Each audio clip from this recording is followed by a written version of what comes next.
Hello and welcome everyone to a special edition of today's show. We have a guest here. Greetings. Jerry. Yes, How are you doing? I'm doing pretty good. I'm doing pretty good. How about yourself?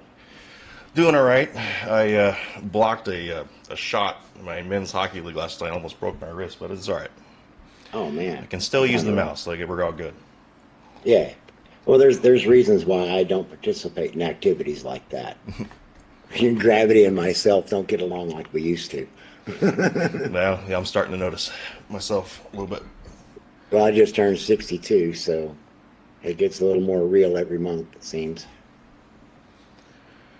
All right, so I guess we'll just start off. You found a video, or someone sent you a video that of the show I had on a guest, Mark Denham, and we were kind of going over some things that we typically would go over. You had made a commentary video. I watched the what video. I think there was some points of more points of disagreement than agreement, but I think that we at least had a enough of a understanding that both sides can misunderstand. I agree. I completely So I agree. guess go ahead We and if you had want to talk about how you found the video, then decided to make a comment on it, or if it was, in regards to this organization called Leaving MAGA. actually, yes, it does have reference to leaving MAGA, but the way I found the video is my buddy Warrior in the Garden, Hmm. Justin. He and I do a lot of work together. I'm the one that got him connected with the Central Missouri Coalition Against Human Trafficking. That's where I got my training as an advocate against domestic and sexual violence and human trafficking. Since then, I've been adding in training for outreach for homeless intervention. But that's beside the point. That's something I'm doing through the church. Um, but yeah, he made me aware that you were that you and a guest. I didn't know who it was. Hmm. We're talking about the organization Leaving MAGA, and I kind of peeked in, and I'm like, all right, you guys were live at the time. I'm like, all right, I'm just gonna go ahead and let this play out because I got other stuff I was working on at the moment. And then I went back and I rewatched it, and I'm like, okay, this is interesting because they don't seem to be working with the full set of information. And so that's why I made the commentary video to try to fill in Hmm. some gaps in a misperception or what I saw as a misperception about the organization Leaving MAGA. Okay. And And I thought we had a really good discourse back and forth in the comment section. I appreciated you recognizing that no, we are not well, you didn't recognize that we're not a Democrat, but you did recognize that Leaving MAGA as an organization does not support your regular run of the mill corporate Democrats. In fact, most of the members of Leaving MAGA that I've talked to are independent or unspecified voters. Some of them did make the full switch, but yes, we do tend to vote Democrat because of policies. is Some that folks are like some in a policy in particular that stands out well that, for that some differs folks. from like a 90-10 issue that differs from that, something specific? Well, because of how I grew up, I have a difficult time relating to single issue voters, and some folks in Leaving MAGA they're single issue voters, and they stand on where somebody goes with abortion. That's their single issue. Hmm. And but me, I grew up in the Assemblies of God Church. I grew up in a charismatic evangelical Christian dominionist church. It's what has evolved into what we see now behind the Trump administration. And during the course of my deconstruction of my faith, I also had to deconstruct my politics. Because in the Assemblies of God Church, we were raised up to be a preacher, a politician, a businessman, or a soldier, or any combination thereof. Hmm. I'm a successful businessman. I know the Bible. I had to read it cover to cover every year. It was a requirement. I was hyperactive in the church for 8 years. So I read the Bible cover to cover at least 8 times, and we were King James only. But when I started doing my deconstruction, because yeah, thanks Paula White, her little video calling angels from Africa and South America, her little and strike and strike and strike. I was like, wait, wait, wait. When I went out in the world on my own, I investigated things, and I made it to a couple of pagan festivals, and I saw that sort of behavior. It did not represent the Christianity that I thought I was raised with. And so I started doing investigations, and I found out that after I went to the military, after I joined the Air Force back in '82, there was that Ted Haggard. Yeah, that Ted Haggard, that purity culture preacher. They got caught up in a hotel room doing meth with a male escort. And, and then I got a clip that I've played several times of Ken Copeland declaring that God is the biggest loser in the Bible because he gave up a third of the hosts of heaven and a third and he gave up all of earth. And so that's a lot of real estate, brother. But how many jets does Ken Copeland have?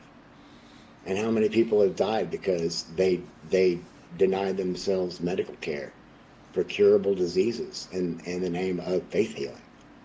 So I had a lot to untangle there. And then I found out that the Assemblies of God Church was involved in the first ordaining of Jim Jones. Mm-hmm. And later was at least complicit in the assassination of JFK. And yeah, Jonestown happened when I was 14. That shit's burned into my brain. And then a few years ago, there was a similar case that happened over in Kenya. It was the Shakahola Forest Massacre. That Paul McKenzie's still in jail, still being tried. He's not looking at having a good time because he has at least 427 bodies on him, starting with children. I mean, it's heinous stuff, but it all goes back to this cat, William Branham.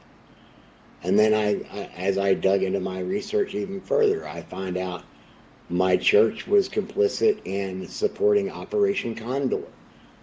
We had ties with the frickin' CIA. Our church, my church, the church I grew up in, the church that's all in on Trump, is tied to the fucking CIA. Pardon my language, but I couldn't stick around, man. And then I started seeing, I still had one pinky toe on the Trump train. And then Donald came out with that video about dealing with homelessness by scooping people up and packing them into camps in national forests under the supervision of doctors and under the guise of mental health care. Yeah, no, I've seen that script play out in history before. So I was gone at that point.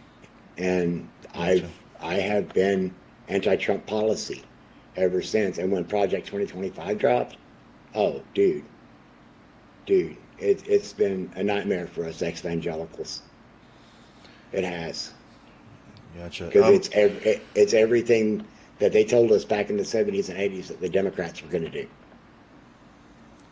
Just 1 second. I'm dropping some frames here on my output. I need to check one thing. Just give me 1 second. We'll be right back. Just hang on 1 second.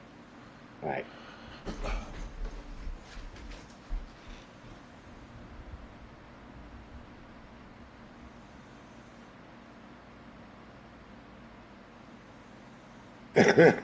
Okay, I'm taking a look at some of the comments here. No, actually, Thumper Rose, homelessness will be handled with housing first. And then you can provide mental health care, and you can provide physical health care.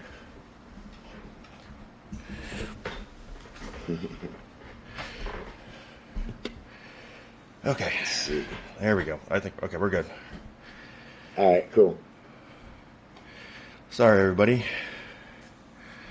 We are okay. So I've seen this. I've kind of seen this a lot with evangelical or highly, not I guess highly, just religious in general, Christian religion, where there's who are making the turn you're describing, but Some even go and they're fully labeling themselves as Democrats. But so I've seen Oh yeah. this pattern of cult escape mindset. Well, you're not wrong in that area, but the exits are as diversified as the entry points because like Jenny Gage, she's part of Leaving MAGA. She has a YouTube channel called Life Take Two. Mm-hmm. She was a Mormon trad wife, left that scene, ended up a MAGA wife, and then left that scene. Well, I guess they transitioned from Mormon trad wife lifestyle, moved to the southern states, and took on a white supremacy lifestyle.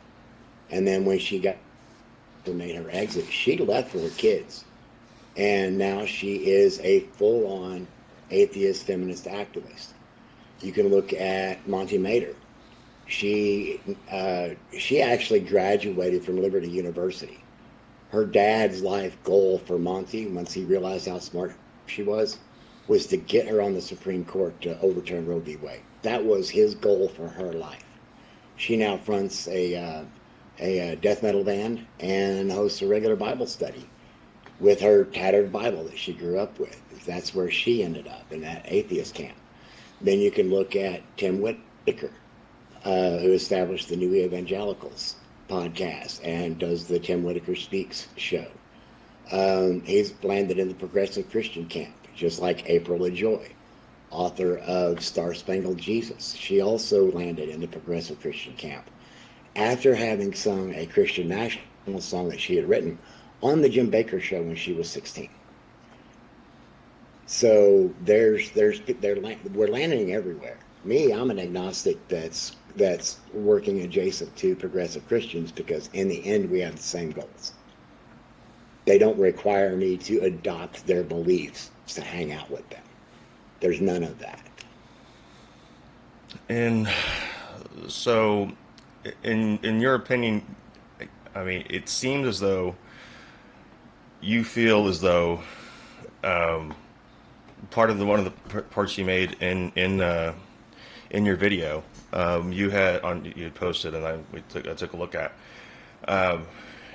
You were saying that people are purposely demeaning or dehumanizing. Do you not? And I would argue that I don't think we see that as pervasive from the right than from people on the left to the right. So that's my point. That's my observation. Do you? I try to call it out on the left as well, but I'm also taking into consideration some of the folks that I'm actually working with that are homeless, that recognize mental health care is needed. That's one of the biggest issues in the homeless community, but it's also a big issue everywhere. And if we could get health care for all, then we could get mental health care, because that shit's expensive. Do you buy into some of the criticism that sometimes they are purposely not solving a problem just to maintain whatever kind of monetary incentive that they have to not solve that issue? I have felt that. I have called that out. That's been more real life around me because of the progressives and liberals that I interact with on a regular basis. And that is some stuff that I get that I hear back from them. It's like, look, this is all kind of crazy. We could do a whole lot more out in the real world than we can in a digital environment, which is why I'm trying to balance my life between the two. I don't live online like I used to. But yeah, there are complaints on both sides. Dude, that APAC track, that track APAC link that I dropped, and I'll share it up again. That's become a real tool for the progressives, not just to mark Republicans that get APAC money, but also to tag the Democrats that are getting APAC money. We're over here calling out the corporate Dems. We are all, and I'm an unspecified voter. I'm just sick and tired of all the bullshit. I just want to find the right people that are going to get people help, and it's that's my intent. Would this make you would that be your, if you had to say you were a single issue voter? Is that? But that's more of your cause and your drive. I wouldn't say would put you in a single issue voter type of thing. Because you're still looking Well, for eclectic solutions, not from one party or the right. other. Because for me, healthcare for all starts with housing. How if you can house people, then you can help them reinforce a stable environment to where they can pursue getting physically healthier and mentally healthier. So healthcare for all includes housing first. So Mm-hmm. just saying healthcare for all would be a single issue is it's too nuanced for me to just say that. Gotcha. Just real quick here before it gets away. Thank you to Victoria with the shades over there on pill.net. Much appreciated. Good to see you, Victoria, with a Y. And we had Samoa 801. Super generous. Appreciate the 5 subs on Rumble. Much appreciated there. So, okay. The other, I guess, so here's your page. I guess we'll go to this and let's go look at the comments and let's see if anything sparks there. Let's see where. Okay, so part of what you were saying that we were kind of being a little too flippant, or that we had were kind of omitting part of, in particular with the Leaving MAGA segment that aired on MS Now. Right. That was so I had basically already had played that a couple times, like with different other people, I was different shows.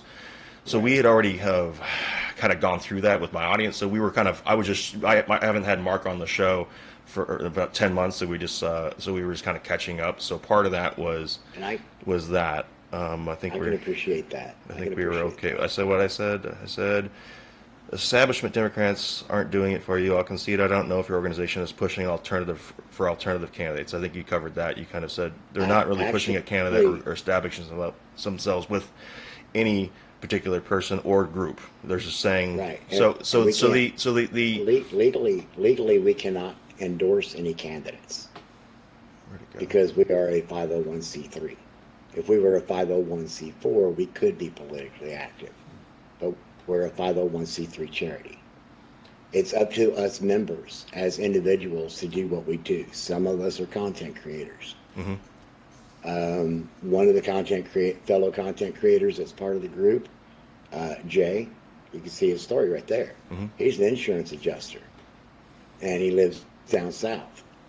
So when all those storms were hammering the south back in April, Mm-hmm. he was working 7 days a week, like super long days, trying. So everybody has their own story. So they're all about a half hour long. So I get, to me, I look the type of show that I do. I look at everything. I even all places of information, independent creators up to corporate media. Like nothing is off limits as far as I don't shy away from it.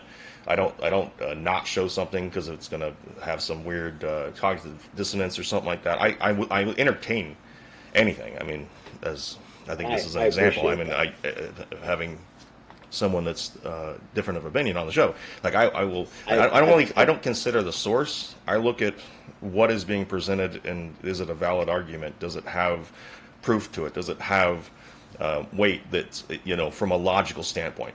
Is someone making an argument based upon evidence, or are they kind of going off feelings, or are they going off their own confirmation bias? So part of when I saw Leaving MAGA and I saw Rich was going on with Midas Touch, my kind of maybe falsely pattern recognition was suggesting that this wasn't as organic. But I guess for him, that I don't know if you want to describe where I may have gotten it, why I had a disconnect from how you see the organization, how it was founded, and its agenda. Well, Rich, the founder, Mm-hmm. he was a MAGA journalist, and that 5-minute testimonial that I shared up to fill in the gap beyond him making his apologies to this group before coming into his presentation. Mm-hmm. He gave a bunch of his credentials. He wrote for the Gateway Pundit, amongst other. And anyway, the title of his autobiography is One Lie Too Many. And he was out back in, I think it was 2020. And he realized that there was a need because he saw people talking about leaving MAGA. And we were homeless. I mean, I was ideologically homeless until I just dropped a comment into one of Rich's videos one day. Hey, I left MAGA July 31st, 2023. And he dropped me the admin email address, and then we connected personally. Dropped a comment into one of Rich's videos. But for him, it is very organic. And we do have a lot of support. We have, it's a 501c3. We function as a nonprofit. So I guess so part like oh go ahead. The idea is to provide a space for those who have left MAGA and the family members of those or the folks who have family members who are still in MAGA. And every week they actually have an online support group for people to get together and air their grievances to each other and support each other and give each other advice. It's a very supportive, very organic group. So I don't. What? Go ahead. So in your opinion, I mean, are you of the opinion that MAGA itself is a cult, and therefore you have to this idea of leaving this is akin to that? Yes, I think that MAGA is a cult. I am firmly of that opinion. I know that I'm not alone in that assessment. But as far as, I'm sorry, what was the second half of that question, please? Well, I mean, the idea of the name leaving MAGA, it implies that there's some sort of official membership, some sort of official thing that has to be, you have to leave, and that there's resistance in the form of coercion against people having a different opinion. But No. so in what ways do you think MAGA is a cult? Okay, so let me answer the first part of that, and then I'll come back and explain why I think MAGA is a cult. Okay. We have a very diverse collection of minds within the leaving MAGA leadership, as far as like those of us who have left MAGA. We have one guy who still supports, at least last time we talked about AI data centers, he was still supportive of that.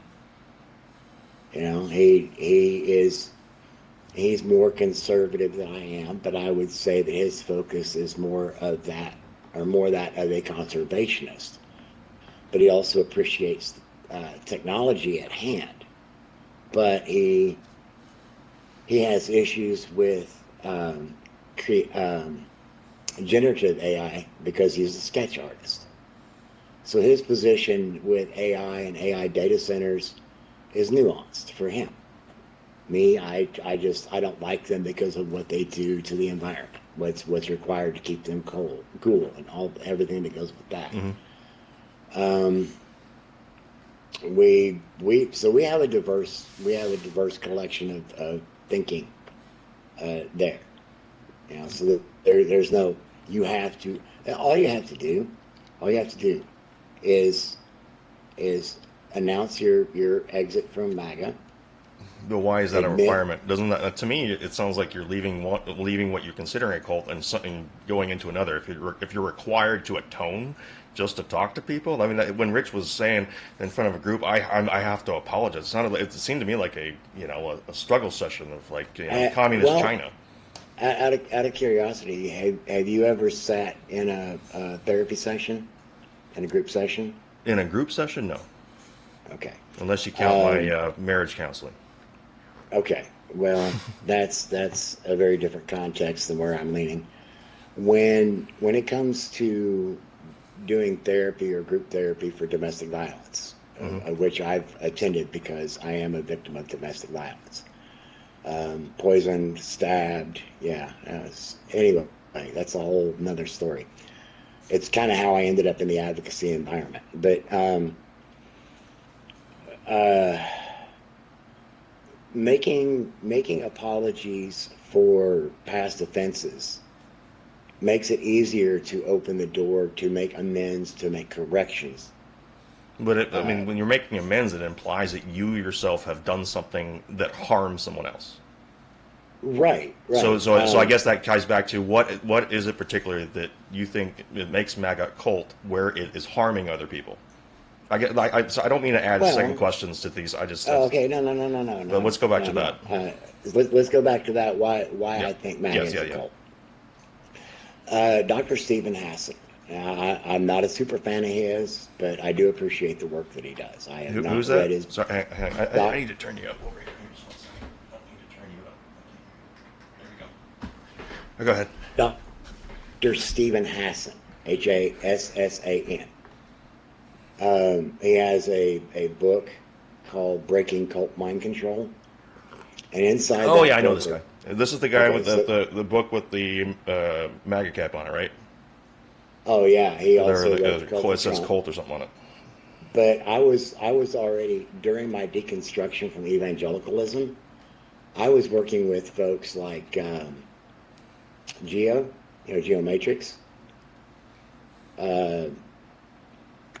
Energy, it used to be his handle, Ryan. I don't know if you've traveled those circles, but he and I did some comparative cult studies because I was working on that. Okay. Like, what does Scientology believe? What do the Mormons believe? How are they sane? How are they something different? On down the ladder through the Raelians and Elizabeth Clare Prophet and the Rajneeshis, and I mean, I'm something of a self-trained cult scholar, and I've because I've got over a decade of therapy under my belt, and I've been advised to become a peer support specialist, which is a certified non-clinical therapist.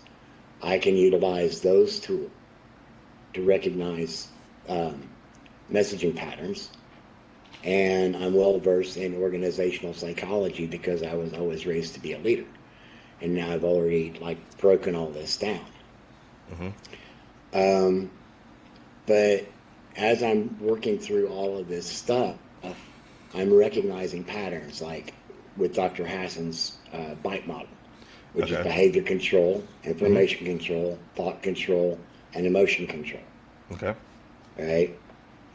As I was moving around, doing my deconstruction and trying to interact with other people, I started having hostilities directed at me. I lost count of the number of death threats that I got because I was not in agreement with the general narrative. I mean, when I first started streaming with Wage War, Pastor Chatelet was amplifying my message until I kind of wandered off the course.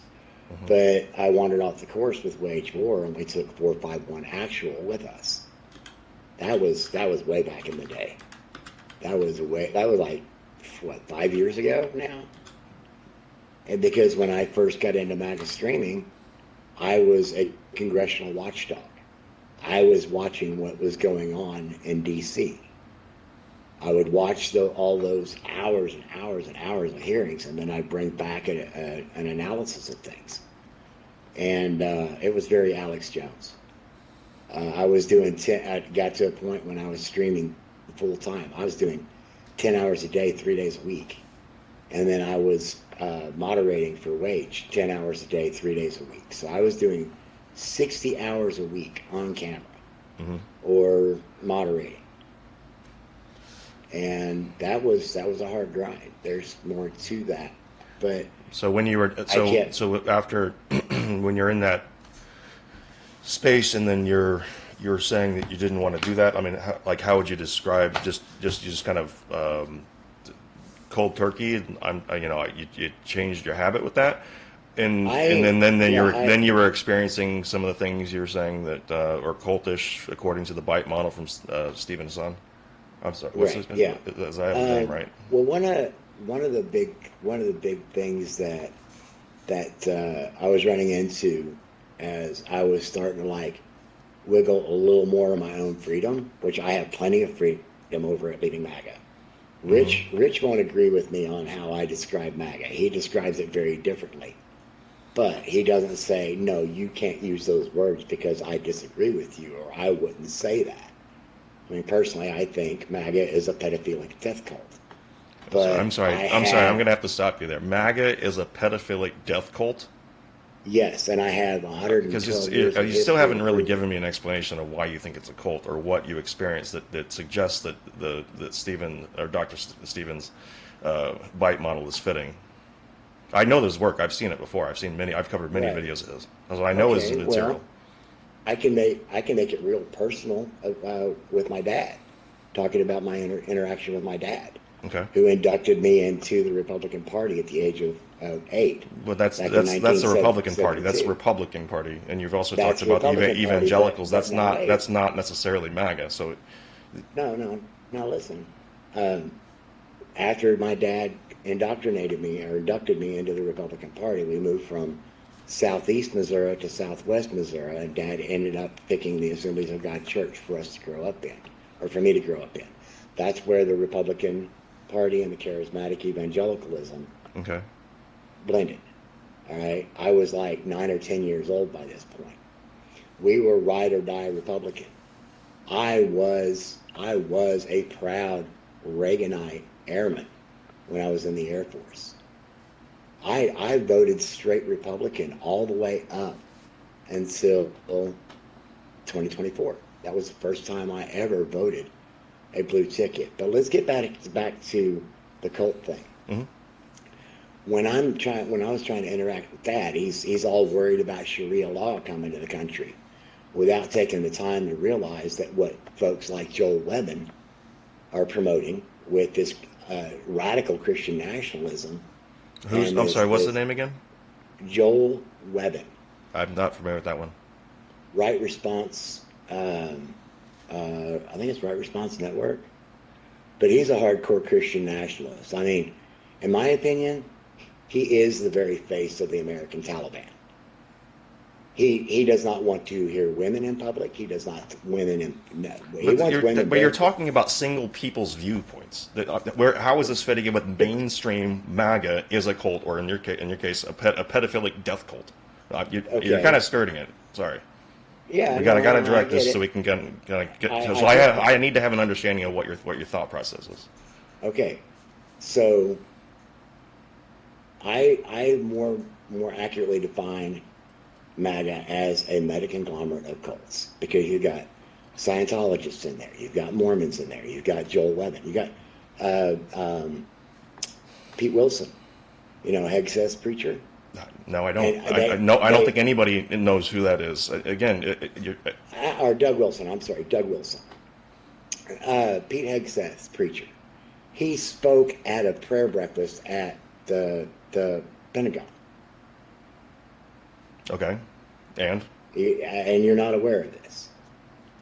I mean, I know Okay. that they have events all the time, but again, how is this a pedophilic death cult? You're not really explaining how it's a cult, Okay, well, or in this right. case, that extreme of it. So in the particular vein of MAGA that I grew up in, because there's a whole bunch of different channels inside of MAGA, in the particular vein that I grew up in, its history goes back to 1914.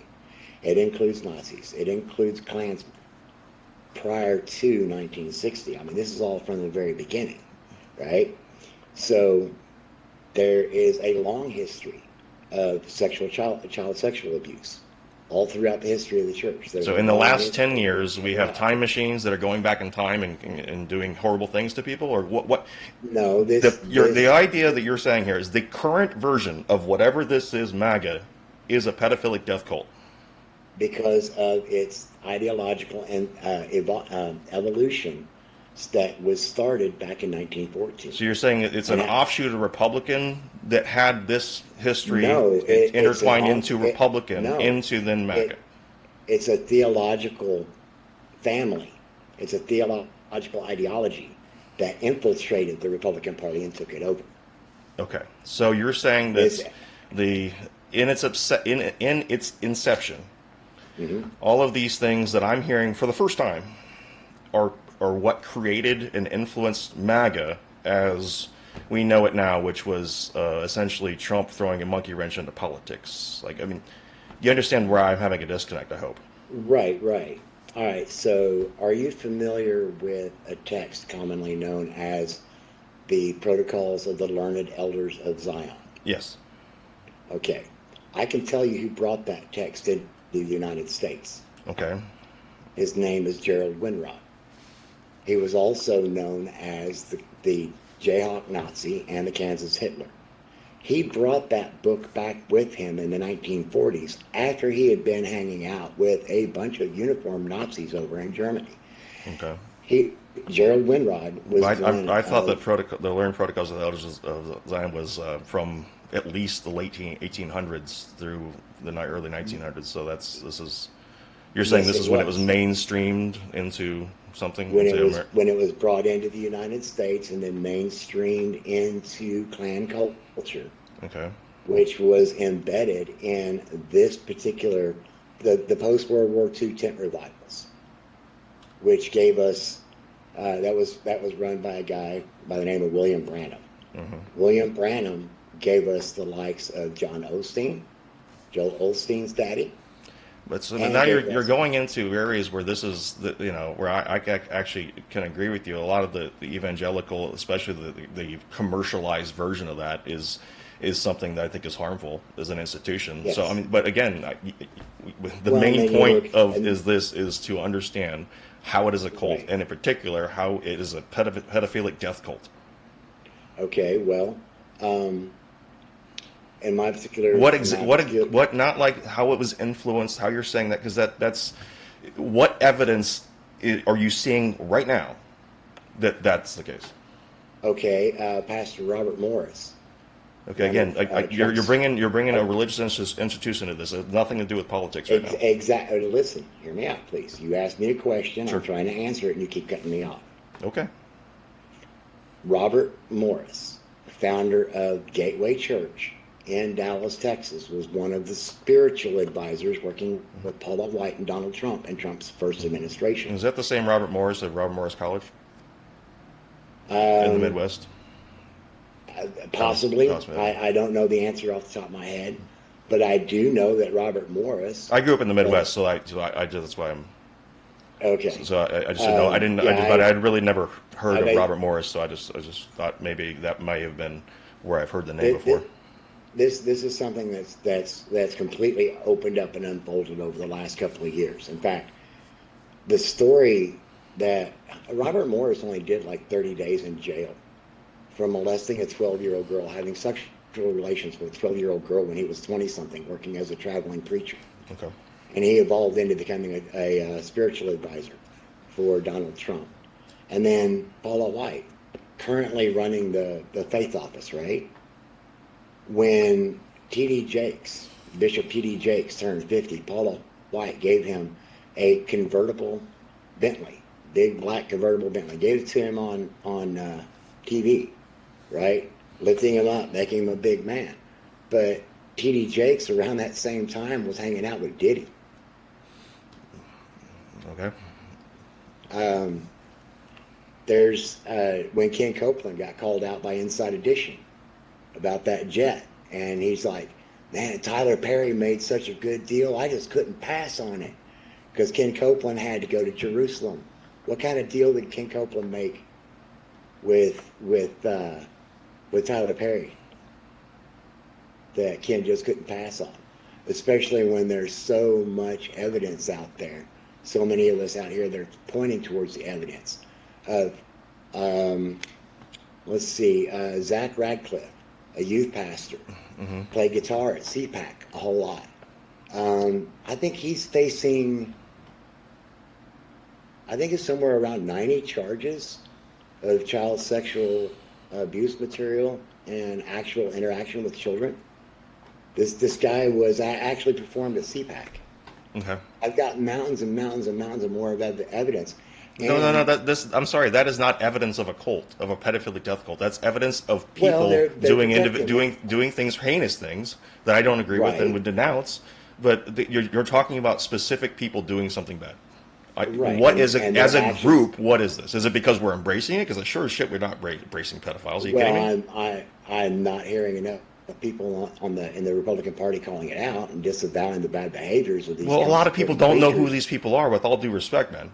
A lot of people don't know Well, who these are. Or it's not I being think, broadcast. I mean, if that's your gripe, that it's not being well, shown on Fox News for all of us, idiot Republicans to see. Fox News isn't going to run it because it's preachers on their side that are doing it. Okay. I'm not. I don't. I consume 5% of my immediate diet is looking at Fox News clips, not watching it on TV.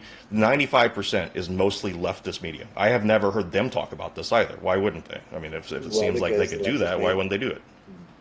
Because the leftist mainstream media won't cover it because it gets into too many worms that exposes preachers on their side that are doing the same thing. Okay, but again, how does this I'm tie not into calling politics? it out on just one side. I'm just talking about reasons why I left. Okay, but again, you're giving a lot of instances of, again, within religious institutions or people from religious institutions. Are you saying that because some of these people were participating in CPAC and other things that makes it into that is influencing? Because I grew up in the religious environment that's enabling that behavior. Behavior in what way? What behavior? What behavior? The preacher. Okay. The molestation thing? And and it getting covered up by churches. Okay. There's a preacher and his wife and a custodian who just got arrested yesterday because for the last 6 years they covered up having a known pedophile working in the church. They hired him. And he ended up hurting kids in there because the parents didn't know that this pedophile was working there. And now they're all getting ready to go to jail.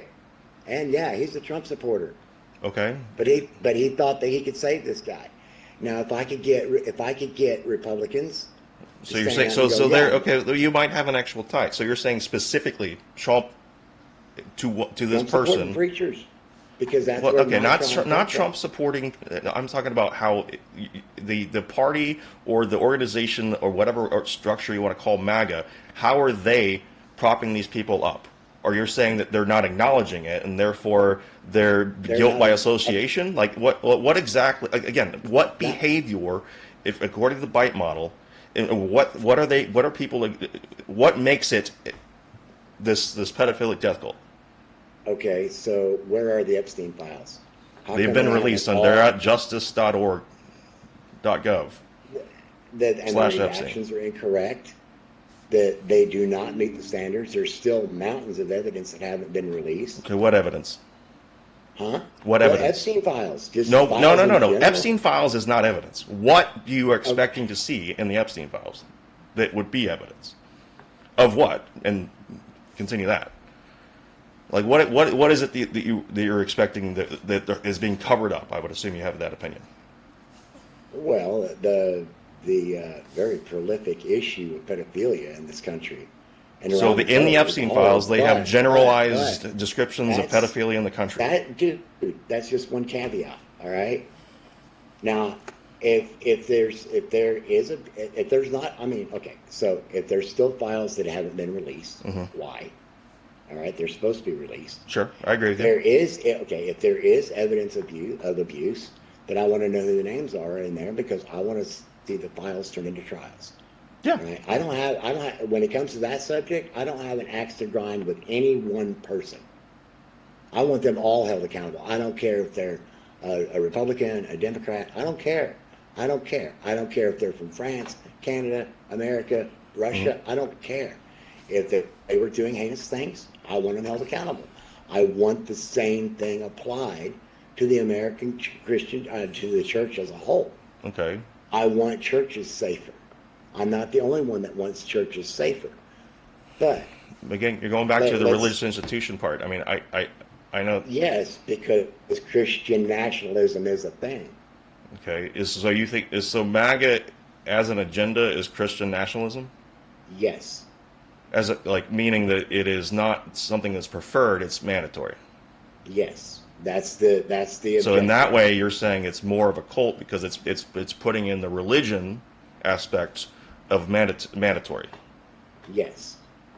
Okay. Why do you think they'd want to make mandatory to put the Ten Commandments up in classrooms, and thereby nullifying or discounting or just ignoring any other faith system?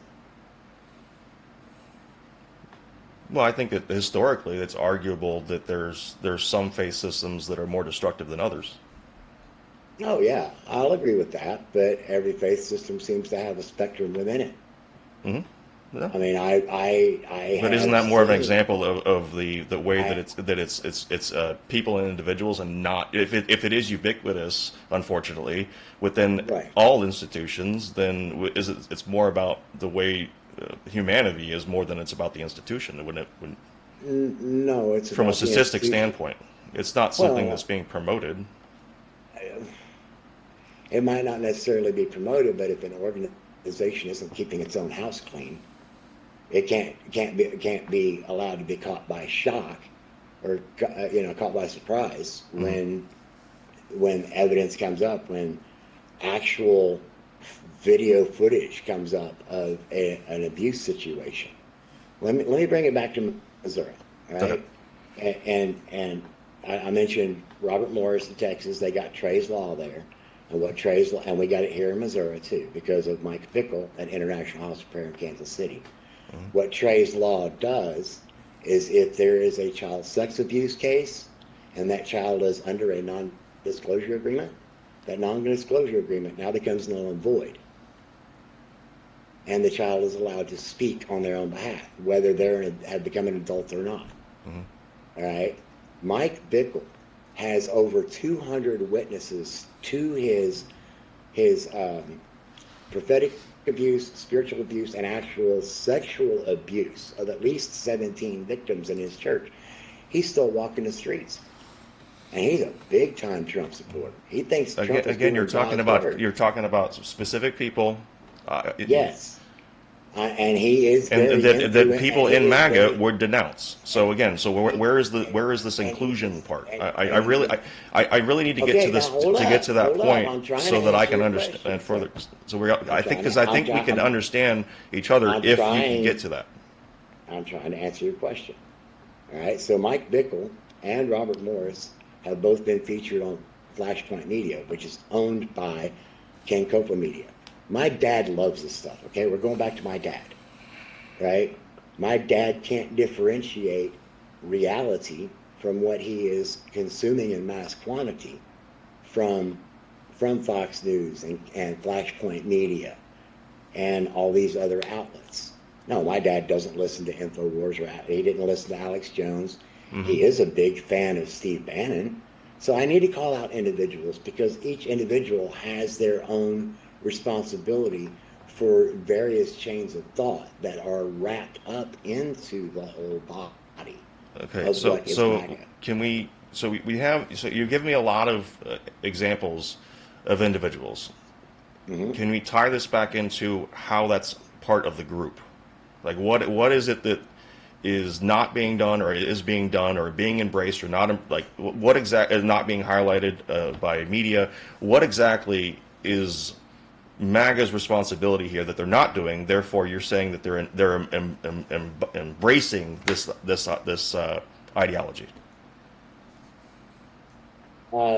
MAGA constantly accuses Democrats of having a pedophile problem, which I will admit I'm sure that there is a pedophile problem. I have seen evidence of it. Okay.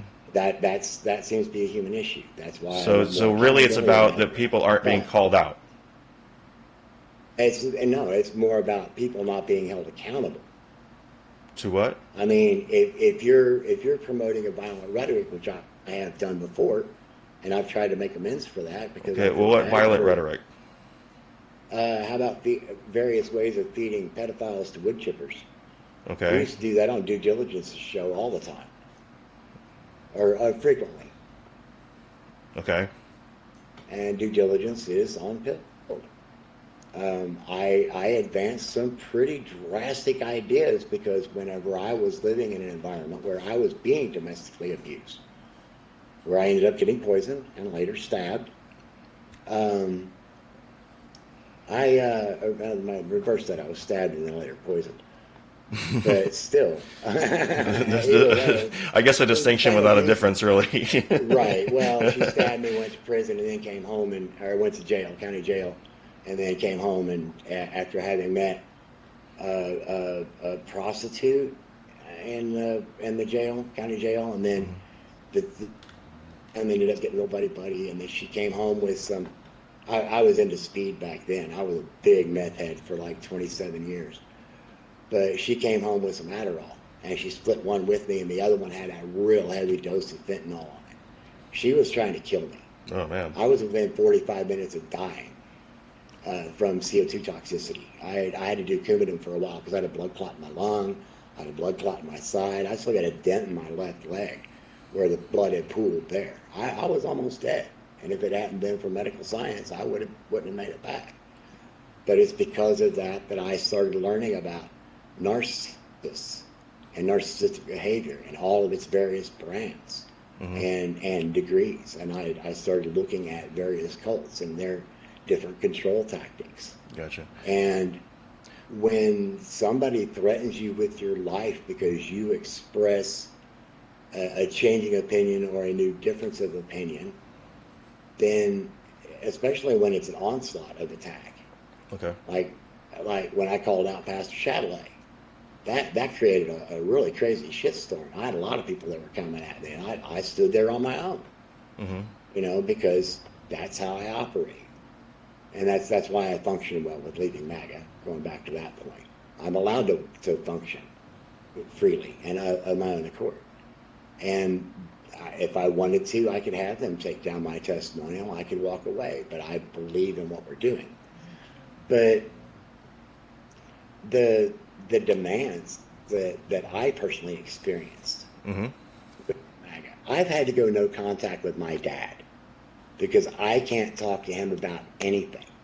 If it's not pro-Trump, I couldn't talk to him. I have not been able to talk to my dad in about a year. I mean, he would just become downright vile. He's of the opinion that since I left MAGA, that I joined a cult. He's accused me of being demon-possessed. But then, I decided to learn to think for myself. I decided it was okay to think for myself, which is why I thought it was appropriate to include that clip from Shane Vaughn in there. He's a big-time Trump prophet. Professor Toto, he calls himself. No, I saw some of the on your channel. I saw some of these videos. I thought that these people were memes at first. When I saw this some of these characters, I was thinking, no, there's no way these people are real. And I looked into it, and I'm like, that's too crazy for me. I guess there may have been a blind spot on my end on some of this, some of these other people that are going to like further extreme.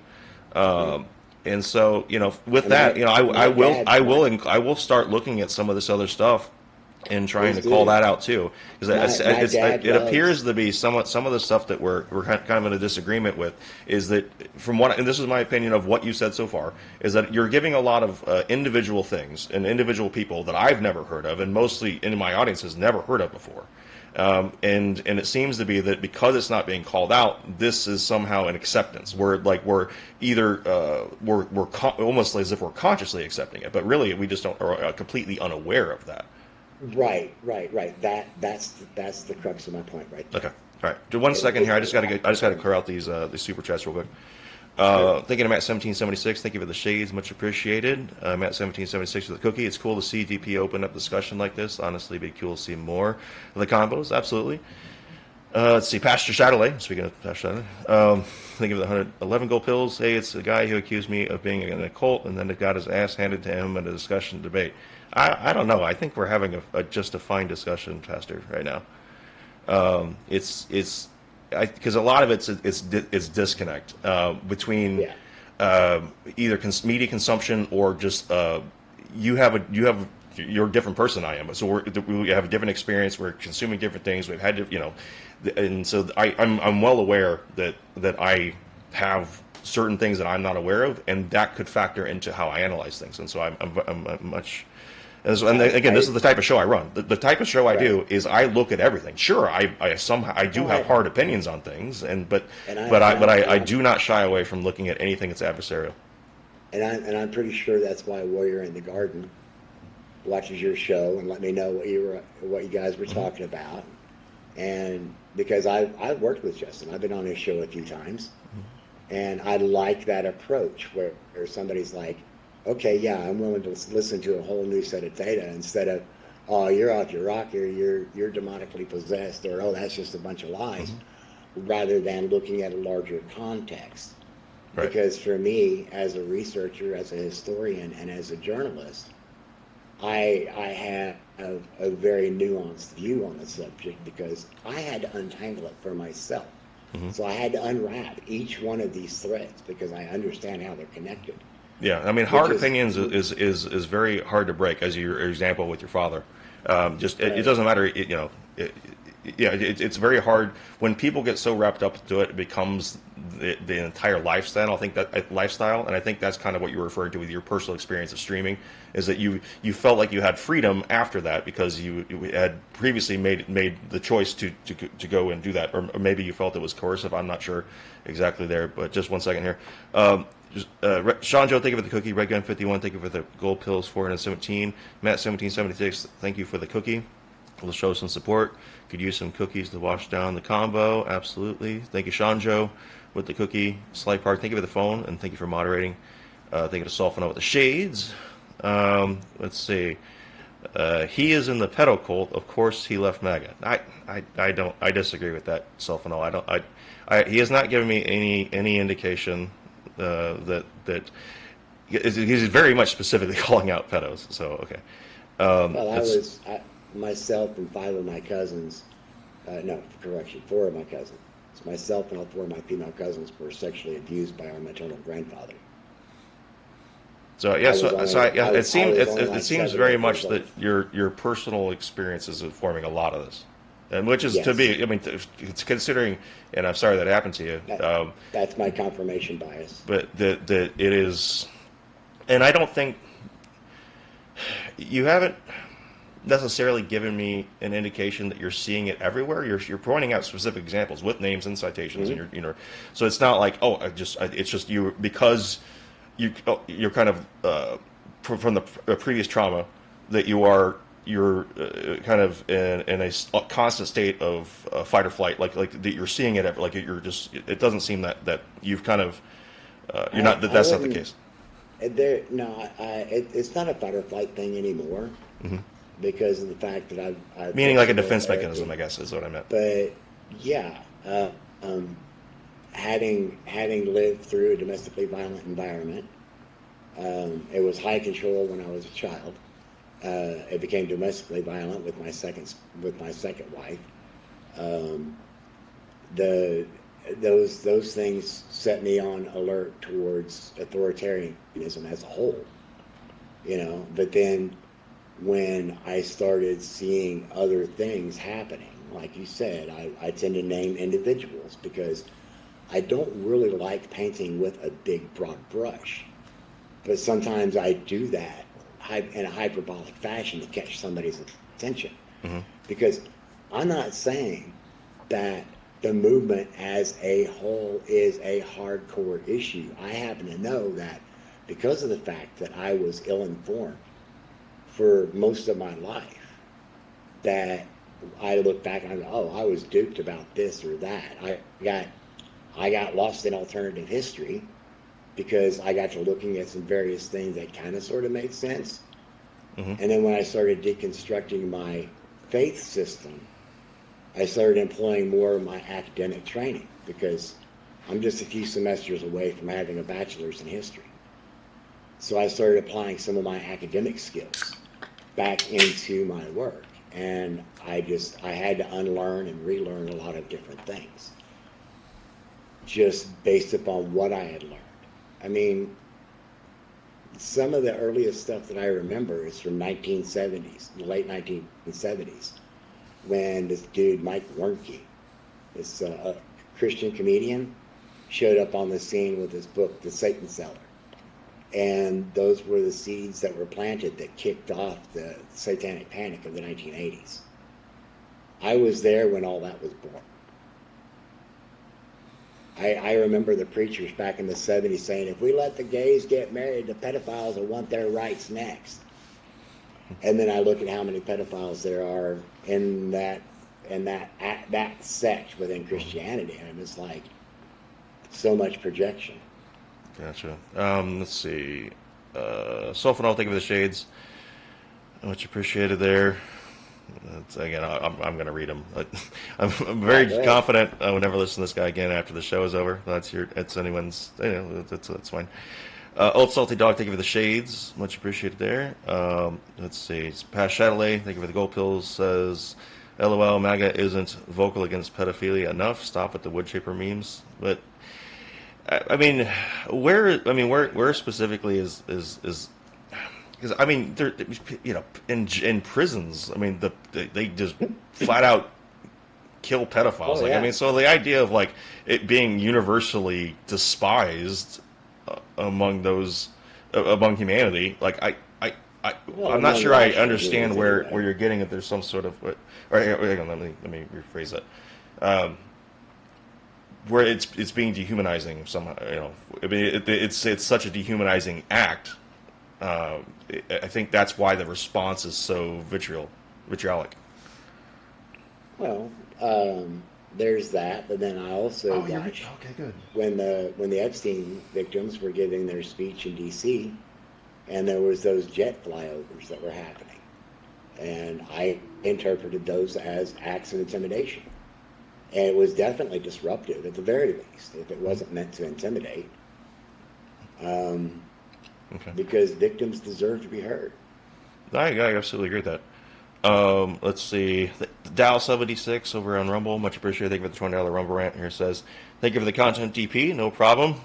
But Buddy did get his ass kicked. Now, I think what you have is we're talking past each other in some things, and I wouldn't say that that's the case so far. I think, but however, I do think, and there's comments from the general chat saying we need from you kind of a definition of MAGA itself, then how specifically you're tying it into your characterization as a pedophilic death cult.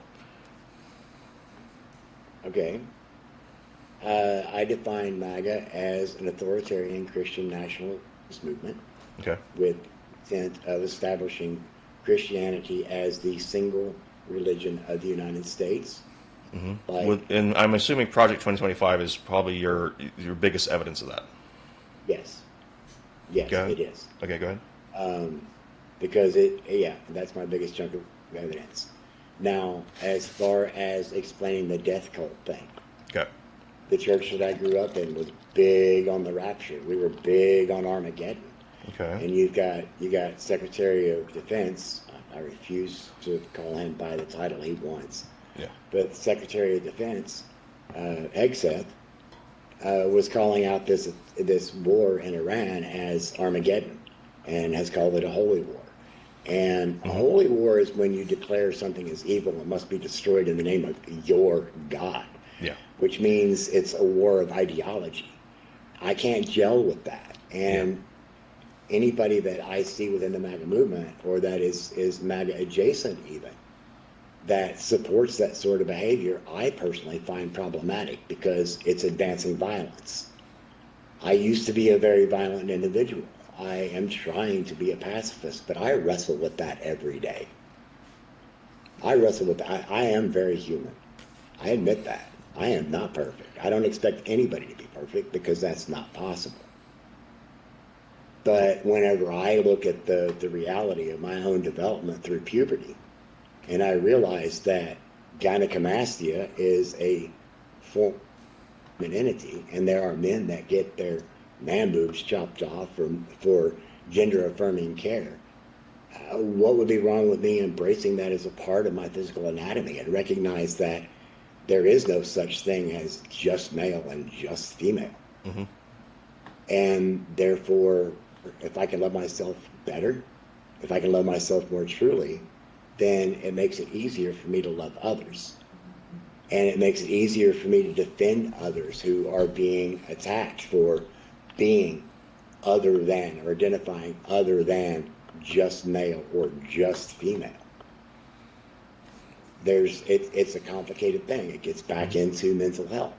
It gets into psychology. It gets into neurodevelopment. It gets into neurodivergence, which is more common than people want to realize. Normal is a setting on a washing machine. The issues within humanity are very complex.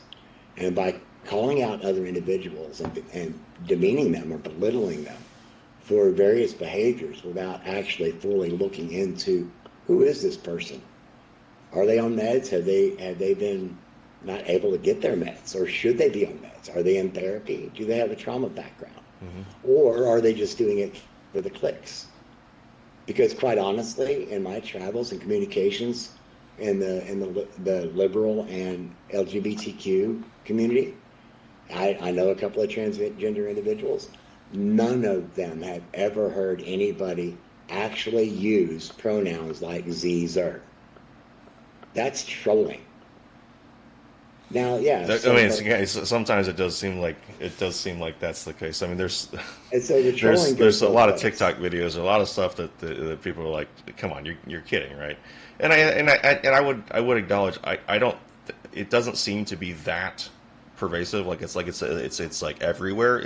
But it does seem to be highlighted because of its. Typically, it's seen as being absurd. It being Yes. it's too much of an ask. I mean, there's some videos where they're like, people are purposely disrespecting people with not using pronouns or things like that. But we've seen some of, Right. but And it's that's being a little silly on that person because they're demanding that the world change for them when they mhm. should allow some nuance in their engagement. But and I now one of my favorite clips I remember from back in my MAGA streaming days, and you may remember it. This is that kind of hyperbolic behavior. But the liberal hippie chick with the hairy armpits, Mhm. where she raised up her arms and she goes, "Yeah, I've got hairy armpits, or that bothers me, you. That tells me everything I need to know about you." Right. She was being hyperbolic. She was trolling, and I find that wrong. I've known a lot of hippie chicks with woolly armpits, all right, just because that's a world that I've been part of since childhood, early childhood, since before my dad dragged me into politics. My mom was a hippie that protested on behalf and in conjunction with the American Indian movement. She also protested on behalf of the ecology movement. So before I was turned into a charismatic Christian, I had those hippie roots, which takes me back to that Bible passage, raise up a child in the way they should go and they will not leave. This is the world I've come back to. For me, it's a full circle experience. So Because okay, so just because I got dragged off by my dad on this wild adventure I didn't have any say in. But anyway, go okay, ahead. yeah, okay, so because in your experience, and I guess and a lot of people that leave the evangelical church with criticism of it as an organization about how it appears to be cultish in that way. I mean, there's plenty of religions that do excommunications. There's things don't associate with these people anymore. They're heathens or whatever, whichever. Scientology and Jehovah's Witnesses are very much notable for that in particular. But I think we've seen that was also with the evangelicals. I've seen evidence of that.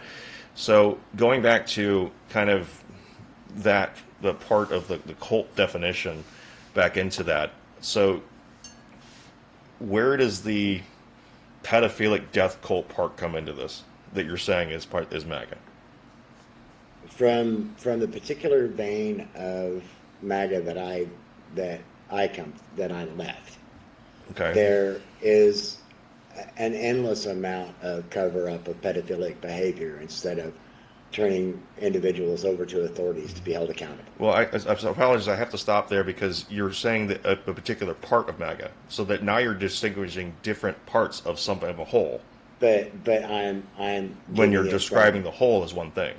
but I'm giving it from my perspective. Okay. I see. So I know that there's some MAGA light out there that I realize MAGA's on a spectrum. But for me, from my Meaning perspective, passive and active. right, right. And I happen to also know that there are some people that vote red because they're caught in a relationship where their partner is dominant over them. And so that's where the culty behavior comes in. It's part of the theological structure that I came from. The dad is in charge of the spiritual health of the family, and then the preacher is in charge of the spiritual health of the dad, and then the church is over the preacher, and then you've got Jesus over the church, and you got God over Jesus, and it's this whole multi-umbrella. So you're applying that structure into the political MAGA as the way it's structured. You're incorporating that model into, or the way it's structured as a hierarchical thing into MAGA. That's because of the version of the derivative or sect, for lack of better terms, of MAGA that I was active in.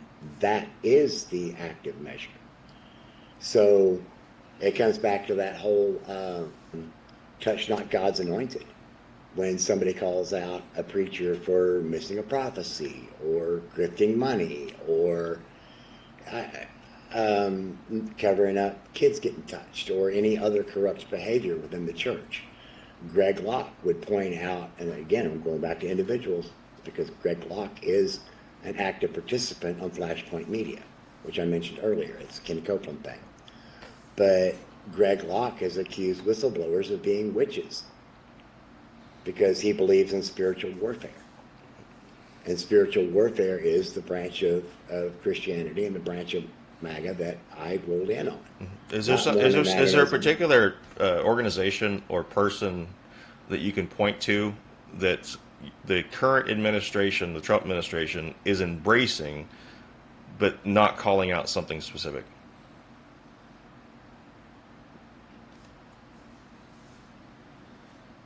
That's a really good question, because it's a multi-strand issue. I mean, personally, I find that Faith and Freedom Office problematic.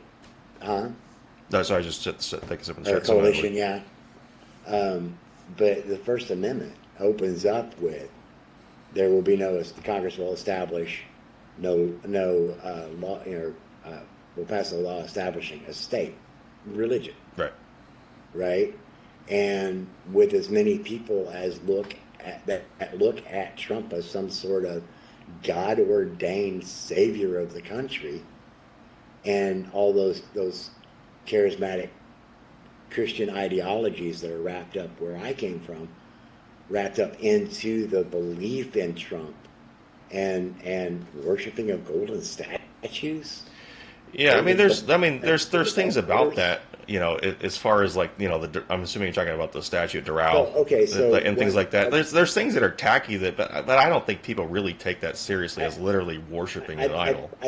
I think I can narrow my answer down to your question about one organization, Flashpoint Media. Okay, I've not heard of this. Is this something that's what kind of reach do they have? What's about it? So they have a large reach. Is it on YouTube? We can pull up their page and just I think they are on YouTube. So you say Flashpoint? I know they're on Rumble, but there's a lot of clips on YouTube for Flashpoint Media. Okay, Flashpoint Media.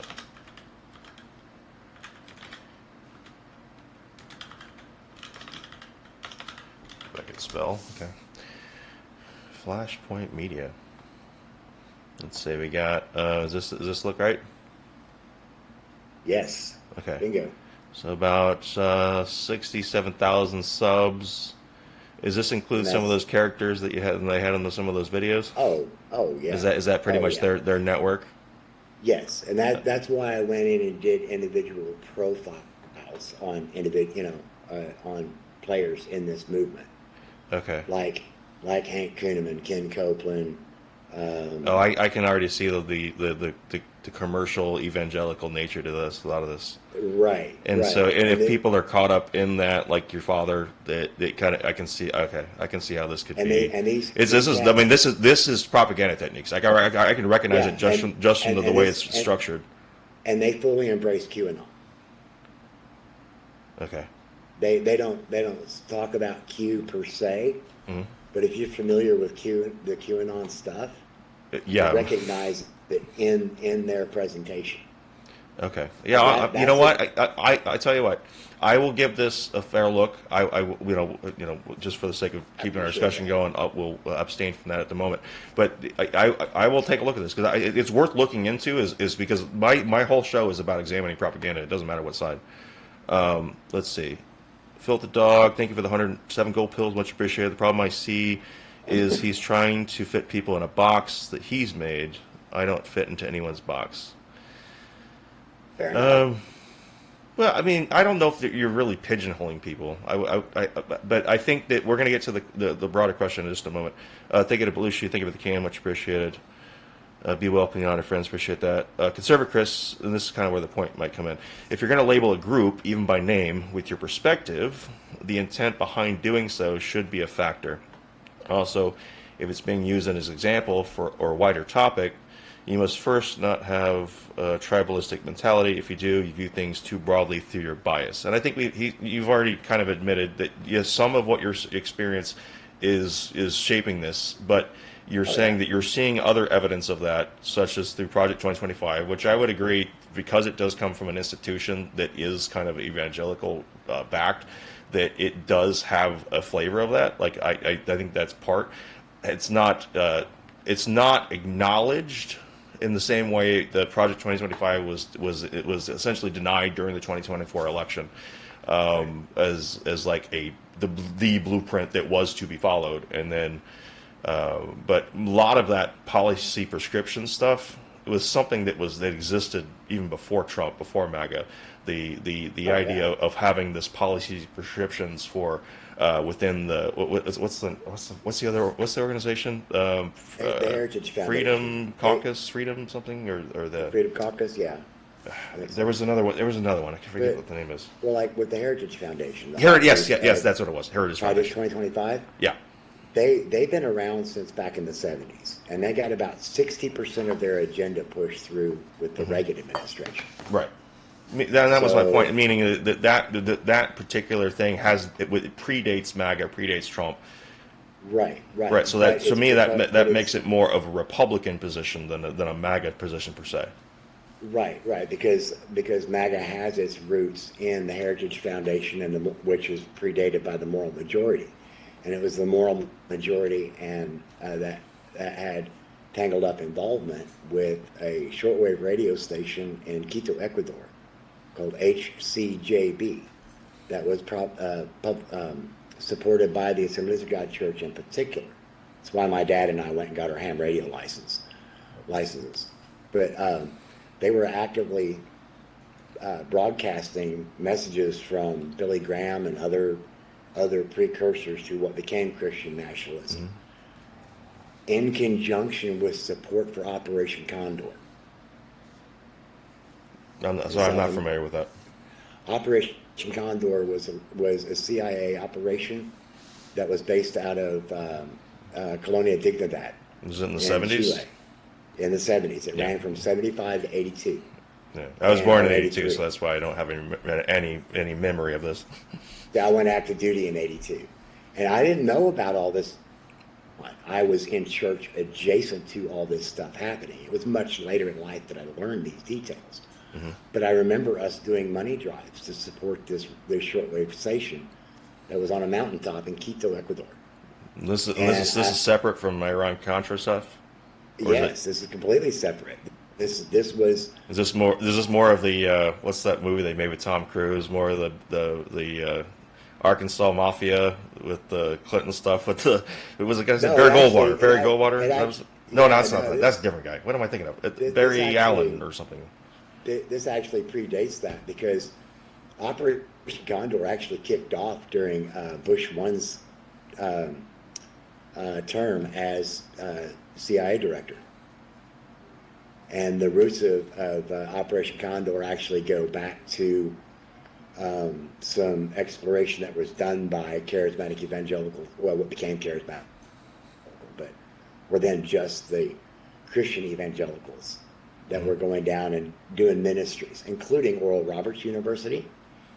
They were involved. They're now being recognized as a CIA asset. I remember hearing that somewhere. Yeah. This is a That massive name of thing. that organization rung a bell and something Yeah, I've seen before. Oral Roberts University Yeah. is based, if I remember right, in Tulsa. It's either Tulsa or Oklahoma City. I think it's Tulsa. Yeah, Barry Um, Seals. That was the name. Because someone put it in the chat. yeah, Barry I was Seal. driving. Okay, yeah. But well, and actually, I think Barry Seal kind of plays into this because he was another one of those recruits out of Vietnam. Barry Seal was a CIA recruit, and a lot of these missionaries that were going into South America post Vietnam, but prior to and into Operation Condor, were combat field conversions to Christianity. So this would tie into your broader, I guess, for lack of a better broader word, history. accusation of the push for Well, Christian nationalism within this country. Like, so you're saying it's examples of other, pushing in other areas, for political agenda right, but with using religion it's for political agenda, and then you're saying well, that I is this another example you're saying I of how yeah, this is informing your current position on MAGA? right, because it's all part of the history Okay, of the church that I grew up in and the church's involvement in what became MAGA. gotcha. Okay, just one second And here. I also understand how other ideological channels filtered in and how it all came together. Gotcha. But it's a highly intensive 110 year study Yeah. that I have that I need to put into book form. Let's see. Dow76, thank you for the $5 Rumble Rants. Much appreciated here. Says MAGA is a slogan coined by Reagan. That is true. They did. True. Well, actually, well, Make America Great was the original one. Let's see. If you like who you like, that protects and makes American and Western values first. Yeah, I mean it's. I mean, would you agree that the while the majority opinion isn't to make things mandatory, that people do have a preference and are pushing their own preferences on people as far as Yeah. the MAGA and the Project 2025. I mean, that's a little Right. different. That's a little more specific, but Well, and what Project 2025, I think the key author of that was Leonard Leo, Leonard Leo. He's actually a member of Opus Dei, an uber conservative Catholic sect, and he crossed over to help these cats at Heritage Foundation, the Common Connector, Peter Thiel. But overall, you would agree with it. Project 2025 is an amalgamation of a lot of different people that provided input to a policy thing. I mean, it does stem from the Heritage Foundation, and that part I think is the strongest organizational tie, like of a single entity. Right. Okay. Dow 76. It doesn't have any one single author. It's a conglomeration of authors, just like the Bible. Got it. It's a conglomeration of separate authors. Dow 76, thank you for the Rumble Rant here, says, as a question, I guess, to you, for opposition, are you in favor of feminism? I'm not sure where that came from. But it might have been back to that other discussion about... it depends upon if we want to compare our definitions of feminism. Well, I mean, I don't know. Are you very much against the patriarchy, sir? Yes, I am. Okay, why? Yes, I am. Because it fits with that model you're talking about with the church and the way it goes up. Yes, that and my current partner. She is an absolutely amazing and incredibly accomplished woman. She's super smart. She can think on her feet. She's witty. She plays pipe organ. She plays the piano. She's the minister of music at the church that I hang out with. I'm not a member there. I will be because I'm going to get on the council because we have a homeless outreach over there that needs some guidance and protection. But anyway, only because there's some council members that don't have enough education on the topic. That's an aside. But yeah, Amy, she does piano accompaniment for a local high school choir. She does piano accompaniment for ballet students over at the Center of Creative Arts. like I said, she's the pipe organist and pianist, choir director at our church. She's on staff there. Where I grew up, women don't lead. That was pure patriarchy. Women don't lead. Well, unless maybe they can teach Sunday school. The church I hang out with now, their entire ministerial staff is female. But they're starting to understand that they need somebody who can bridge that balance between the guys in the church who still have some patriarchal thinking and buck back against certain moves that are wanting to be made, and then this all female leadership. They're like, wait a minute, maybe we do kind of need some input, but we don't want patriarchy input. And because of the fact that I've learned to balance my own identity and therefore balance it in my brain as well, I can see both sides more easily. I can reference my masculine thinking, or I can reference my feminine thinking. And so, yeah, in that aspect, yes, I do support feminism. Do I think that it should be mandatory that women rule the world? Oh, hell no. But it's nuanced, because I believe that men and women can work together in a more balanced environment. And that's where my flavor of feminism comes in that the woman should be allowed to have input, because she may be able to have a solution that I'm not seeing, or some other guy's not seeing. So allowing women to speak, allowing them to make decisions, allowing them to be individuals, yeah, sure. Yeah. Mm-hmm. No, I mean, autonomy and everything. I mean, I think it's, as far as the push for voting, suffrage, that's fine. I mean, I have no issue with that. Some of the things that I didn't even know about until like much later, like about credit in it had to be granted in the 70s, things like that. Like, it was like, you'd think, oh wow, that wasn't just from civil rights, from from that aspect of Black Americans, right? It was like, I was like, wow, that's so there's a fair amount of stuff, and I think you as you've mentioned, you've lived through a lot of that kind of granting of things that were probably being held up by, and I guess through patriarchal structure. Do you actually? Hang on. I have to take care of something. We're going to take about a 2-minute break, if you don't mind. It gives you a chance to jump up and get and do what you need to do. I need to take about a 2-minute break, everyone. I have to deal with some stuff that's happening inside the house. So we'll be right back in about 2 minutes. And I'm going to mute everything, okay? All right. All right.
All right, everybody.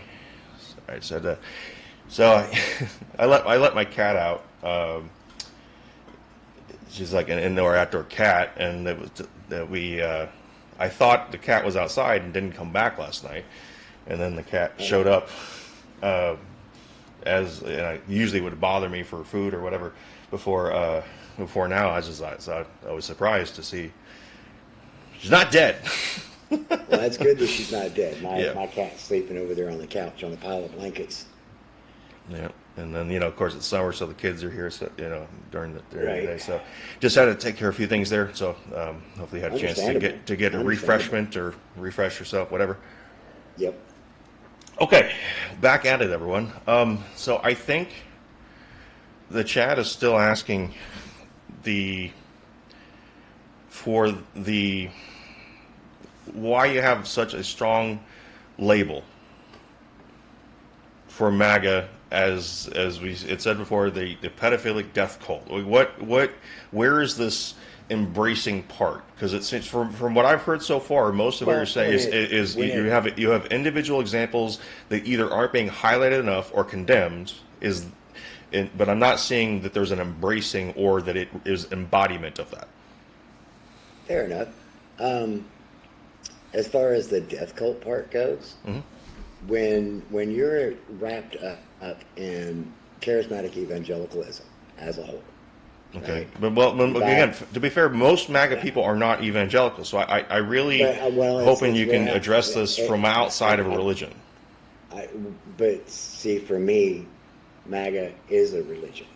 Okay, and That's why I say it's a cult. And so that would be an example. So what ways are you seeing it as a religion and in embodiment of the cult description as you're describing, as you're claiming?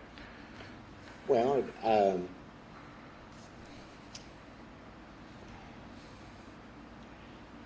the behavior controls.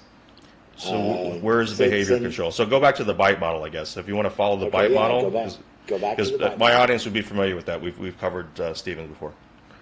So as far as like behavior control goes, I see Pastor Chatelet is here in the chat. I'm okay with that. He's definitely a vocal member of the chat for sure. Right. He's everywhere. He's ubiquitous. First ran into him on the Odyssey platform, but anyway, him as an example, I have been attacked by his followers for calling him out or for trying to engage with him because of very distinct ideological differences. There's not any one particular, that's what I was trying to explain with the meta conglomerate earlier. There's not any one particular cult within the greater body that creates MAGA. All right. Now, what a meta conglomerate is it's a geological term. Yeah. It's a sedimentary rock that has been exposed to enough heat and pressure that it becomes so fused as one that with sedimentary rock, if you break it, even the grains of sand will fall out. With a metaconglomerate rock, when you break it, even those grains of sand will break because it's been so fused together. Sure. I see a lot of that with the different sects of Christianity that are so deeply wrapped up behind Donald Trump and the MAGA movement. Doug Wilson has one set of ideologies. Joel Levin has another set of ideologies. Shane Vaughn has a whole other set of ideologies. Shane Vaughn's like, as a Trump apologist, is like, we wouldn't be behaving like a cult if you didn't if you didn't treat us like this. Yes, we drank the Kool-Aid and it's orange. He's the same guy that called people selfish for thinking for themselves. He is a huge Trump supporter over on Flashpoint Media. Okay, but I don't mean to be so abrasive with this. You're still calling out specific people. I need you to provide, if that's your assertion, that MAGA itself is a pedophilic death cult, that the people have embraced this and are aware of this and are freely embracing this. I have had MAGA members protect individuals like Robert Morris when I've called him out. I've been Okay. told that I was wrong. So if you're going to apologize for a pedophile, then you're covering up for a pedophile, But is this so? This and someone in therefore your you're life? not. In your life, you came across this person. This person is refusing to I disassociate with run that across person. it on Pilled. Okay, yeah, I can name a particular individual and a particular case. 3 years ago, no Well, affidavit look, we're not affidavit. looking at this point. I'm No, individual. wait a Okay, go minute. ahead. Go ahead. And this is an individual within MAGA, Okay. somebody that I used to work with. We used to do a lot of screening together. Okay. No F given, right? Big InfoWars guy. Okay. I told him, as an advocate against human trafficking, that in my opinion, the evidence lined up that Andrew Tate is a human trafficker. He goes, "Oh, I wouldn't go so far as say that." Here it is 3 years later, and Tate's getting arrested for those very charges. I see this sort of behavior time and time and time and time again as I have engaged with MAGA on Pilled. It was on Odyssey. I don't engage much on Rumble, but I engage a lot on Pilled, not nearly like I used to, because I've got real world stuff that I'd rather be doing, like helping my neighbors. Sure. Okay. Okay. But So this I was this. mean, So there you're again, we come back to Trump wanting to round up homeless people and putting them into camps on national forest land under the supervision of doctors. okay, but that doesn't tie into pedophilic death cult. So again, and you're Uh, still talking about specific examples of people. In this particular case, someone So, who was defending the okay, Tate so brothers for something wait. which most people agreed was pretty. I don't know what they're accused of, but it seems as though it seems They're on the accused. nose. They're accused of rape, physical assault, human Which trafficking. I believe they've kind of freely bragged on their Yes, they shows and have. things like that. So, So that I am relishing in the fact that they're going to be held accountable. but that I'm would be hoping it that would goes be through. an example of someone embracing a particular person that they're not ready to condemn. Again, how does this tie back to MAGA? Andrew Tate has openly talked about his connections to the Trump family, and whenever last year, whenever the Tates got kicked out of Florida by DeSantis, they were there by invite of the Trump family, as I understand it. I mean, if I you have a different actively, recollection of that actually. okay, That they well, were not there because of the. I think that's what his claim was, but I don't remember them saying it might anything. have just been a claim. I mean, I don't have an eidetic memory. I am prone to error, but because I am human. But I, as a survivor of child sexual abuse, really started digging in, getting behind Trump when he was talking about holding people in the Epstein files accountable. Okay. And we see that they have not been fully released. There's inaccurate Well, redacted. what is not fully released? What again? We go back to this. What were you expecting to see from this? Because for me, there's been a public mismatch between what people expected the whole Epstein thing to be versus what it actually was, based on what they've been I showing. was expecting to see names in the files. I was expecting to see people held accountable, not Well, protected. okay, again, names and files accountable for what specifically? Abuse of children. Why did Prince Andrew get arrested? Well, he didn't get arrested for the part of the pedophilic part. He got arrested for something about insider trading or something like that. I don't recall it that way. Yeah, no, I'm serious. He actually did not get charged. He was not charged for anything related to sex. It was about abuse of his position and information that he had. That's why he was arrested. The That's Epstein public files. record. That's not. I didn't make that. I'm not making that up. No, but I But have to they look also up might be, too ashamed or too, they don't want to have that on their blemish on their record of that. So they may not be purposely Well, charging with that. So I would there, concede that. there, But what there they was actually did, that's what they said. right. Well, they opened the Epstein files up in the UK Parliament, what was available to them, and one of their members of Parliament ended up having to resign in shame because of his connections to Epstein. Okay. And it was around that what happened right after Andrew got arrested, Okay. and his connections to Epstein are fucking infamous. I mean, it's why his mother disowned him.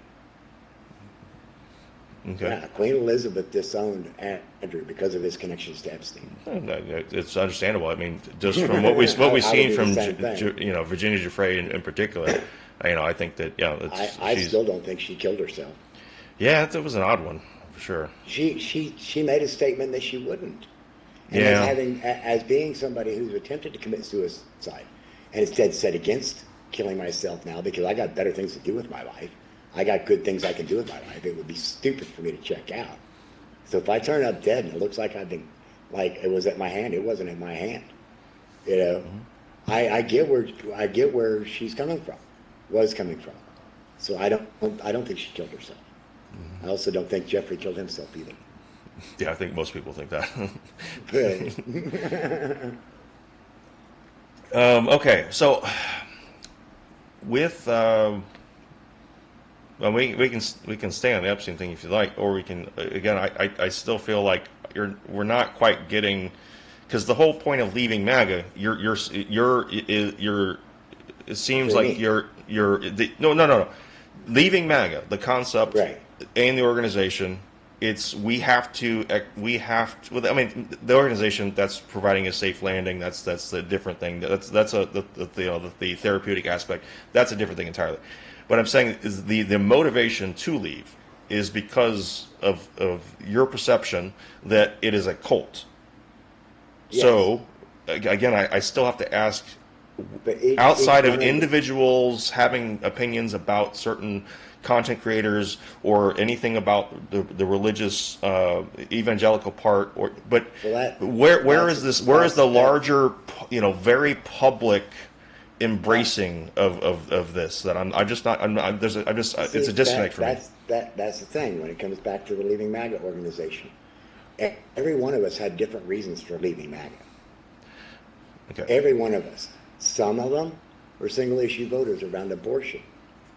And so when Roe v. Wade got overturned, Okay, that but was a again, problem for them. that's still. Some people, it's the economy was the issue. For other people, it was But whatever. abortion in the economy is not a pedophilic death cult. No. I'm only speaking for myself. I know, but you're I'm making not a speaking for broad anybody else. assertion of much an entire political association. From my perspective. Okay, but through you're my not providing an experience. example. That's the problem I'm having.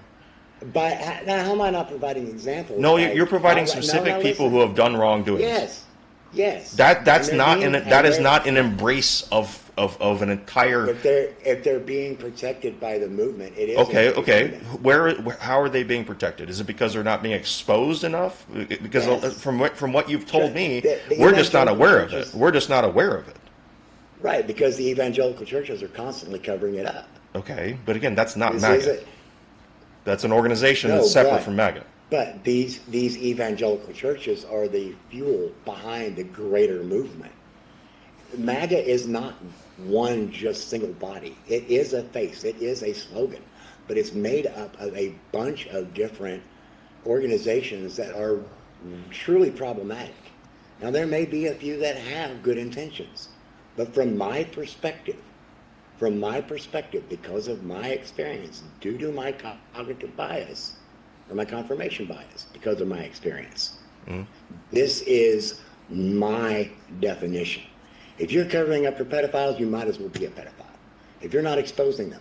If you're a church that's employing a pedophile and they're not actively working towards recovery and then not everybody knows about this individual and has fully embraced them and is aware of their presence and their movements, then you've got a dangerous environment. But I don't trust a pedophile to be able to work in that sort of environment. In fact, it's illegal. A pedophile is not allowed within, and I believe in the state of Missouri, it's 1,000 feet of a church or a playground. Mm-hmm. And yet you've got pedophiles in churches. This is an in-house issue. That is a thing that's inside MAGA. And it's reflecting out because the greater body that is MAGA is not holding their inner. They're not keeping the people in their own house accountable. Okay. Hang on. Okay. I think I understand now. Because of your own experiences and unfortunately your own abuse, and the way that you were brought up in within the theological structure, Mm-hmm. you are seeing that, and with the policies prescription of Project 2025, that coming from a Heritage Foundation with support, heavy support from evangelical, which is the same type of religious structure you're talking about, that MAGA itself, as an offshoot of the Republican affiliated party group of the because there is corporations, like the Democrat Party is a corporate entity, the Republican Party is a corporate entity. That's that it is being influenced and directed by something of which the most majority of MAGA is not aware of these things, cognizant of them.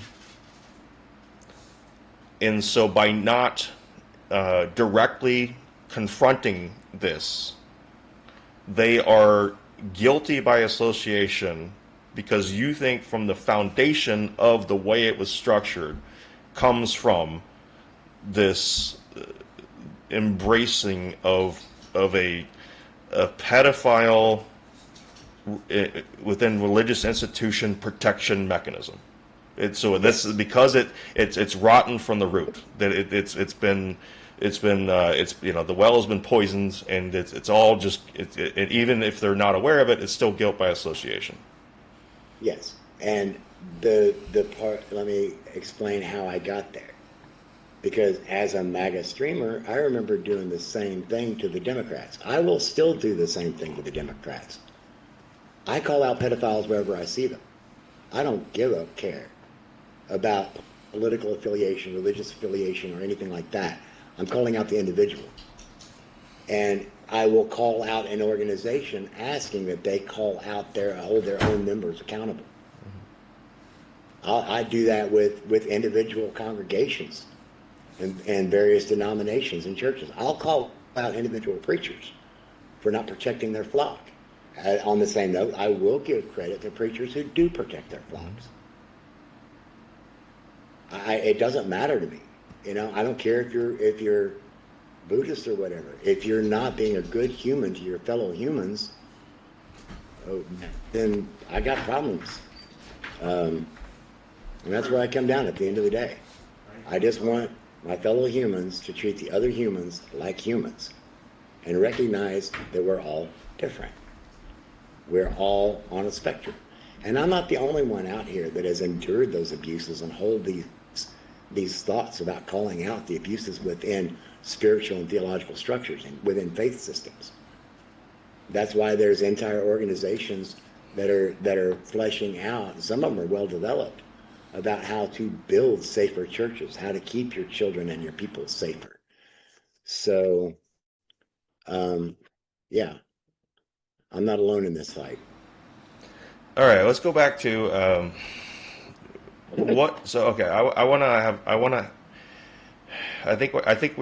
understand where we were talking past each other now.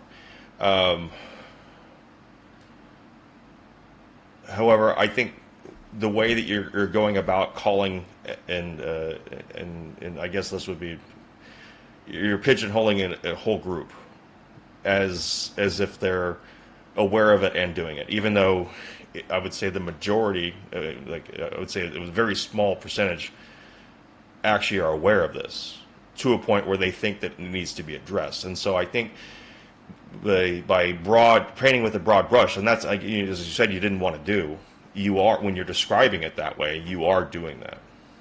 Right, because as I explained earlier... Is that because you were trying to be, as you mentioned before, it would be provocative to be able to stoke the interests and spark? To initiate a conversation. Gotcha. Okay.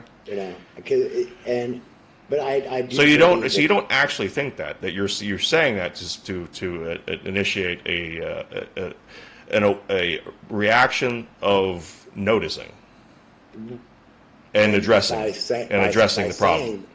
Right, and then somebody like you goes, oh, well, what do you mean by that? Well, from where I came from, my experience led me through these observations, which brought me to this conclusion.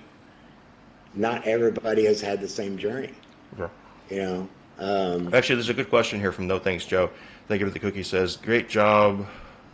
On the question is, what's the approximate number, and how many people does he feel are part of this cult? Like, so if the people that are kind of in the protection racket, or what percentage of it do you really feel as though it, or yeah, like, how much of it is being actively covered up? Like, what do you because for me, from what I get it from you, As it doesn't appear to be actively covered up outside of those individual institutions outside of the political structure. But within MAGA, it doesn't appear that they're actively covering something up. right, and that would be a pretty accurate assessment because it's within this arena. It's these individuals and these organizations within this arena that's a subsect. What percentage would I say it makes up? I don't know. I I mean, really like, don't. 0 to 10 or 20%, like, just ballpark it, I or you would want to I go would just majority, minority, whatever. I would say that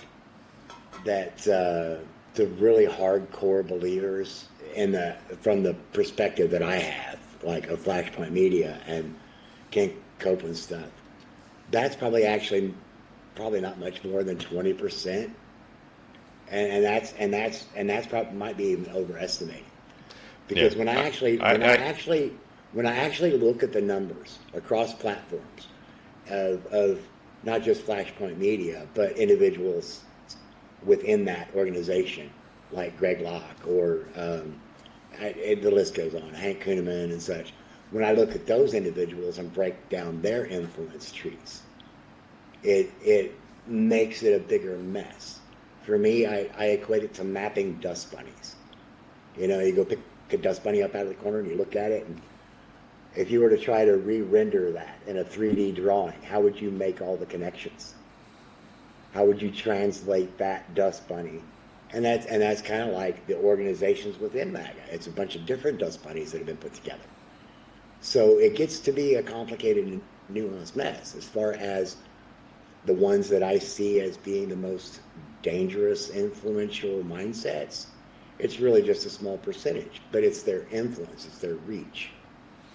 Then again, something else I move into my or put into my equation when I'm looking at somebody like Greg Locke, for example, out of Nashville, Tennessee.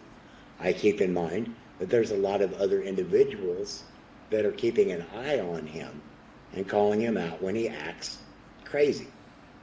And I'm sorry that his son died. I'm sorry that he's dealing with some family loss. I really am. It's horrible. It's horrible. But Greg Locke's son, that's family drama I don't need to get into. It's not sure, my sure. business to talk about. It's not my business to talk about. Greg's been through some shit, but he also just got a visit from the IRS over some financials through his church, and it doesn't surprise me because these little congregations get caught up in that kind of thing, and they Yeah, hold a lot of sway over folks like my dad, yeah. and he's on a variety of hardcore. Um, let's see, outside outside of Facebook, I think his number one social media platform was one called Wimpkin, and man, I couldn't hang out there very long. It was so super conservative. I mean, yeah, even when I was just trying to communicate with people, I would get like assaulted, and this is when I was still MAGA. I was trying to ask questions, stimulate conversation, and it was wild. But Wimkin provides streaming services, tech services. They presented themselves as an alternative to Twitter before Twitter became Elon's thing. So Well, okay. I think your biggest gripe seems to be with the the religious entities, or sorry, no, that's a different thing because religious entities could be the organizational entities of religious institutions, and this, in particular, evangelical Christian institutions. The way that it's influencing people and their lives is seems to be more of where your contention is than the political agenda. Well, like a policy level, not like a social political, because there's certain social things that are being that people like a Roe v. Wade, or that would be something if it's part of the social agenda, the way that Democrats might push for more progressive inclusion policies, DEI, or so that's more of a social implication on from a policy prescription versus we need to solve our budget. We need to Well, like a fiscal responsibility type of thing. So, okay, so you mentioned DEI. I can speak on that as a person. mm-hmm. I am disabled. I am currently 90% service connected disabled, Mm-hmm. working on 100% permanent unemployed. I have Social Security disability. I have a plethora of neurological issues that prevent me from being able to do a full-time job. Mm-hmm. With DEI, I would be able to find a job that could provide me with the accommodations that I would need to be able to function in a fully employed scenario. Okay. Since I have tech knowledge, I can work from home. I can do video production, editing, all that. I can write scripts, whatever. I can do all that. I can do that from home. I could also do that from an office. But because some days I hurt way more than others, I don't feel like leaving the apartment. But if I had that accommodation to where I can work from home, as long as I get my hours in and I meet my production goals, and it doesn't matter. But that necessarily wouldn't be a DEI specific thing, would it? Well, no, because it's providing accommodations for somebody who has neurological issues. Right, but again, that would be an ADA thing, not a DEI thing. Right. Well, ADA is part of DEI. Well, they've rolled it in. My personal opinion is they rolled some of that stuff in there to try to push their other alternative agenda. Diversity, equity, inclusion includes not just race but ability. But there's already laws that prohibit people from discriminating that way. But with DEI, it goes a little bit further in saying that if I wanted to get a job, which I would love to get a job, I would love to be off of Social Security. I would still keep my VA benefits. I would love to do that, right? But I'm not healthy enough to do that. And under traditional work environments, if I can't work in the office 40 hours a week because I'm in too much pain one day, and I need to stay home and focus on my physical health that day and be very mindful, then I'm at risk of losing my job unless I have the legal protections to provide me with that caveat. That's where DEI comes in as an extension of ADA to provide further protections. So would you agree that it would be more of a coercive advocacy? Oh, what do you mean coercive advocacy? Well, coercive part meaning the social push and into saying if you're against it, you're being stigmatized as being against people with disabilities. That's because they rolled a lot of different things in there. Because most of what the adversarial position is against DEI is that it's exclusionary and that you're only hiring based upon that, as opposed to as you're implying that it is an advocacy for a favorable work environment. That's exactly what it is. DEI is advocacy for a more favorable work environment. Mm-hmm. Would you agree? Well, I think we agree on that. We agree on that point. Would you agree? My disagreement with it is that, aside the fact that I think almost everything is covered by other existing law, that it is exclusionary to particular classes of people. I would not say that it's so like a white male, they're not excluding that policy being implemented does not exclude those people, because if they're trying to meet a quota based upon someone's demographic, I just don't get behind that. I just want qualification. I want merit based. I don't know that DEI establishes quotas. I'll look into that, but I don't know that it establishes quotas. Mm-hmm. From my understanding, it's about the idea of setting up a safer work environment for more people. Mm-hmm. I mean, one of the biggest Charlie Kirk quotes that were taken was that he said, "Oh, if you see a black pilot, well, now we have to wonder, is that a DEI thing as opposed to merit?" And before the argument usually is before this was something that was a prescribed thing or something that they were trying to push, we all assumed it was merit based. But then DEI does involve quotas. They're saying we have to have a certain percentage of our workforce that is this percentage of this demographic. Well, it works right along with. I mean, I guess my major argument is that it appears to be exclusionary and not inclusive, even though it appears on its face publicly as it's advertising to be inclusive, as you're describing. I can see where you would come to that conclusion. I can understand where you would come to that. I used to be in that camp as well, but this is nuanced. Yeah, no, it very much is, and that's why we can have a conversation like this because it is nuanced. I appreciate the fact that you're providing this opportunity. There are some individuals, yes, going back to an earlier question that you asked, yes, there are some individuals that have taken DEI to what I would consider an extremist or indoctrinating level. Mm-hmm. All right. There are problematic people everywhere. But could they be making an exaggerated point the way you're making an exaggerated point by calling MAGA a pedophilic death cult? Or are they just trying to be provocative? Is that really what their true intention and position is? I think that some of them may very well be ill-informed, underinformed, misinformed, because that happens a lot on the left. Mm-hmm. I mean, there's this whole blue anon thing. Oh yeah, I'm very familiar with blue anon. Oh my goodness. I can't turn around without running into another damn psyop. Well, I guess here we go. We have another point of agreement. There is a bunch of psyops being played, I think, on both sides, honestly.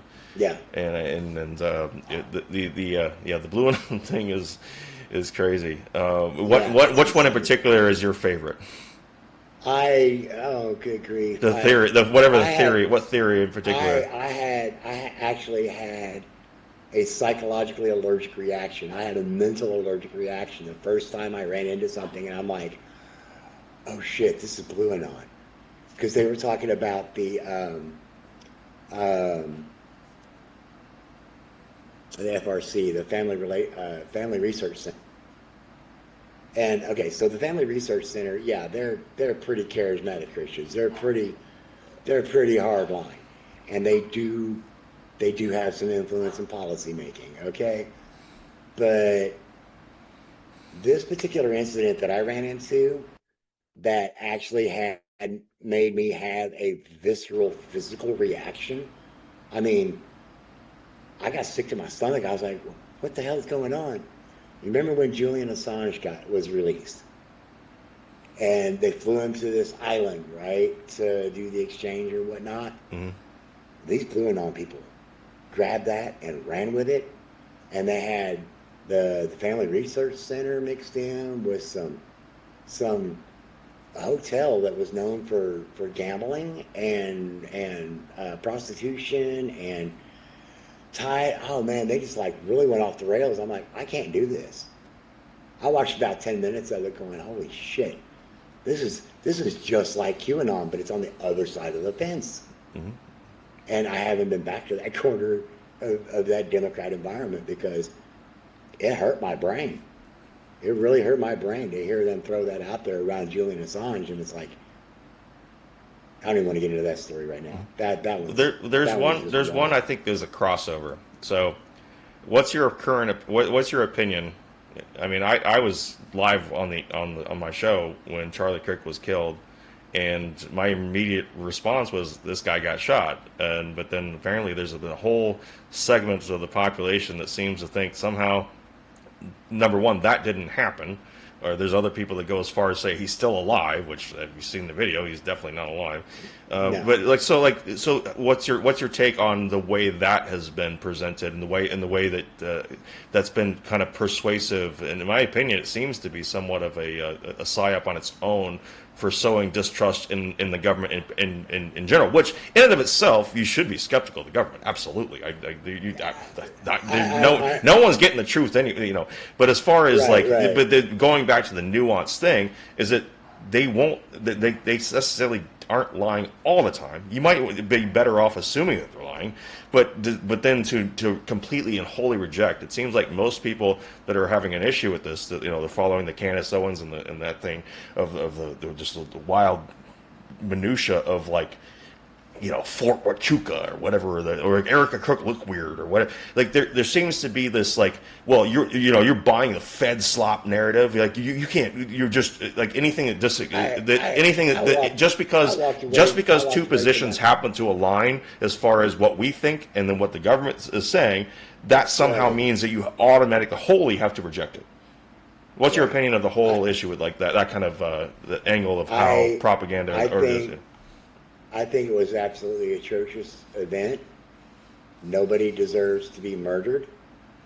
That said, Charlie Kirk was a bit of a provocative individual, and being killed in front of his wife and kid was a heinous event. It was. There's no. But fortunately, they weren't there. Fortunately, they weren't there. But, yeah, fortunately, they weren't physically present. But they're gonna have to grow up without their dad. Yeah, and that in and of itself is going to be something they're going to have to deal with. But like you were saying, man, all the conspiracy theories, both on the left and the right, or the left calling out the right for the Candace Owens. I mean, it got so wild. I just had to walk away. I don't participate in it. I don't because after Charlie Kirk was a heinous event. The way it seems to have been capitalized upon, I think, was also heinous. But I just had to wash my hands of the whole thing because at the end of the day, that's where I am with it. I am sorry that Charlie Kirk was murdered. I don't agree with many of the things that he said, but he still didn't deserve to die. Right. I bring it up because it seemed to be like a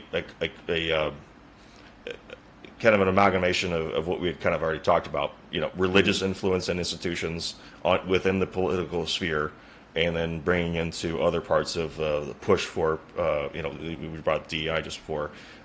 So there's a reason why I was going with that angle, was because I think it was a kind of a culminating topic to bring up, because I think it encompassed a lot of what we're talking about with the MAGA,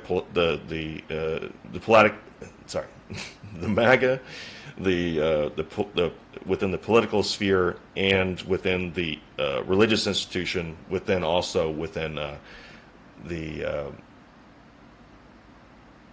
other part. Sorry, yeah, I think it provided a good. Okay, sorry. I was expecting a text and I just okay. Go ahead. So I guess I think we have established that part of what your assertion was of the death cult part was a provocative nature to draw attention to things you feel are being wholly overlooked, if not ignored, if not intentionally ignored.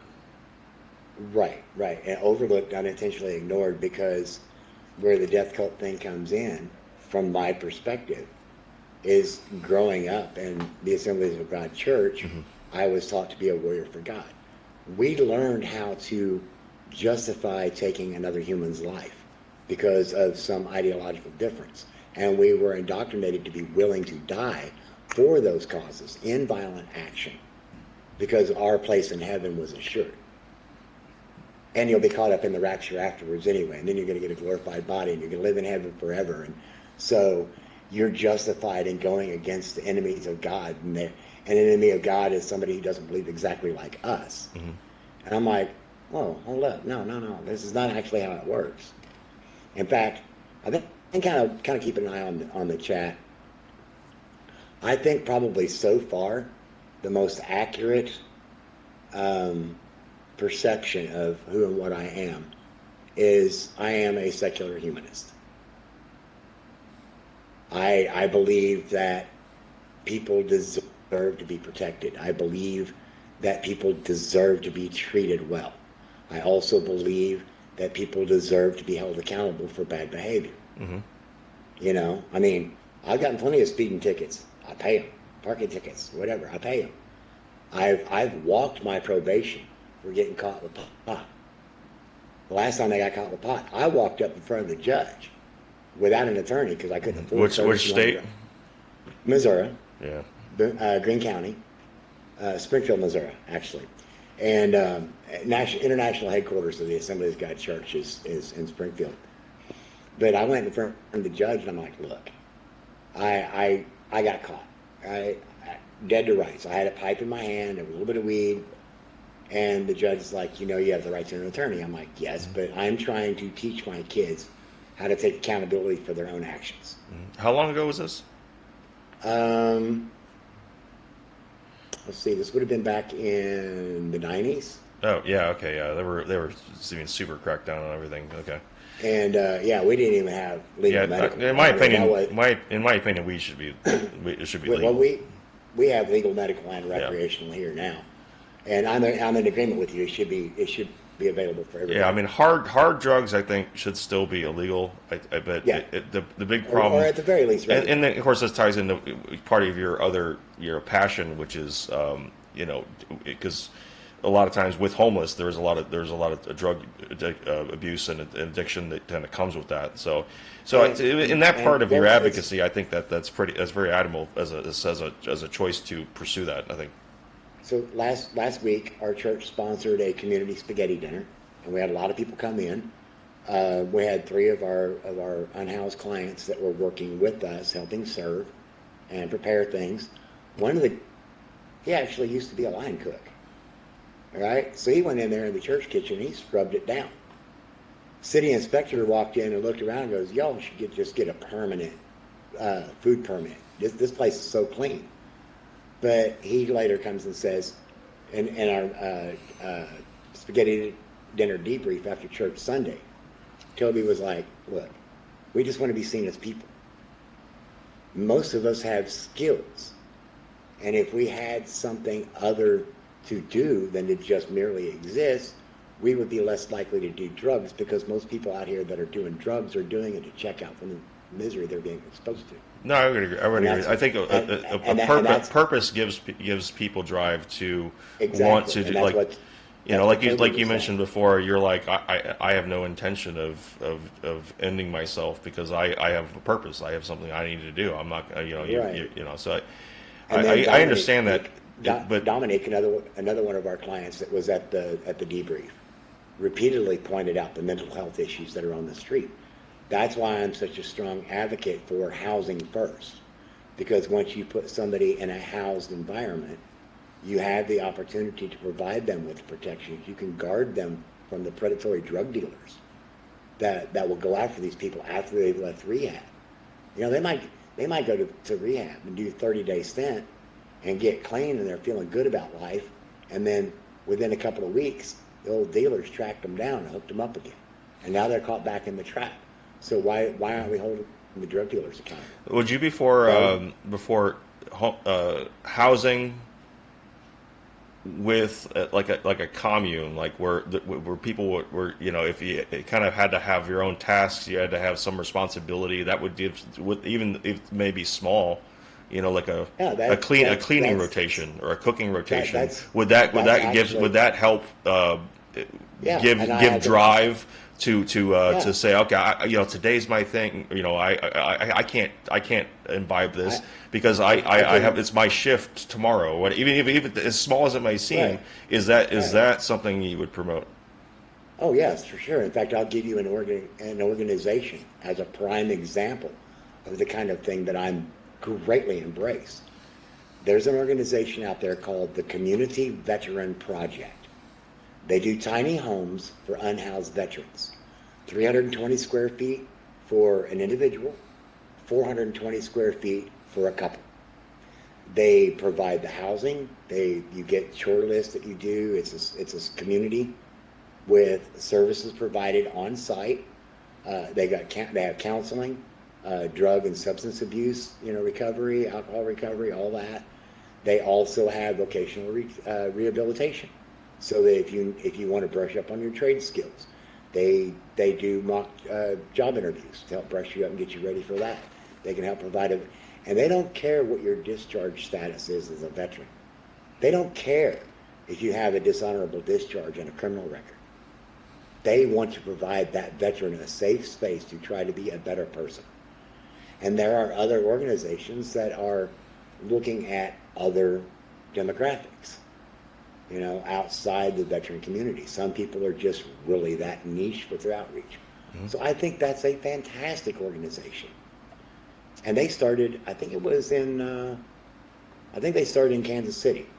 It was 6 veterans that bought an old closed out gas station. And right across the street from it was this old driving range that had been really popular in the 1950s that had fallen into disrepair. And so these guys bought this old gas station, these 6 veterans, and they fixed it up, and then they started reaching out to the community. And they're like, hey, we'd like to do some beautification. And they started actually going out and working in the neighborhood, and the neighbors started coming in. And they cleaned up this old driving range and repurposed it into a tiny home village for veterans. And now they have like at least 16 campuses across the nation, just because some guys cared and decided to want to help their brothers and sisters. That's the kind of thing that I strongly advocate for. And what's the name of the organization again? We can put it in the chat here. What is it? It's the Veteran Community Project. Veteran Community Project. So if the mods want to find that and put a link there. Okay. So I think it was very productive. What do you think? I agree. Okay, so I think I understand now a little bit more where we were talking past each other and in that regard. So and I'm glad that you were able to kind of like narrow it down, because I have had a bad habit of laying out too much information at one time, because you know I'm a researcher. Well, when I don't, my intention is not to be abrasive or combative. It's more about I wanted to redirect where our discussion, like where the points of contention were, because if we can do that, then it becomes more about we're just 2 guys hanging out at the bar, as opposed to having a political beef. We still do have a political beef, but that we can deal with that later. Oh, yeah. Type of thing, right? but it's more of an agree to disagree type of thing, and I think that we have definitely an opening for this. I think I see this as more of an opening discussion of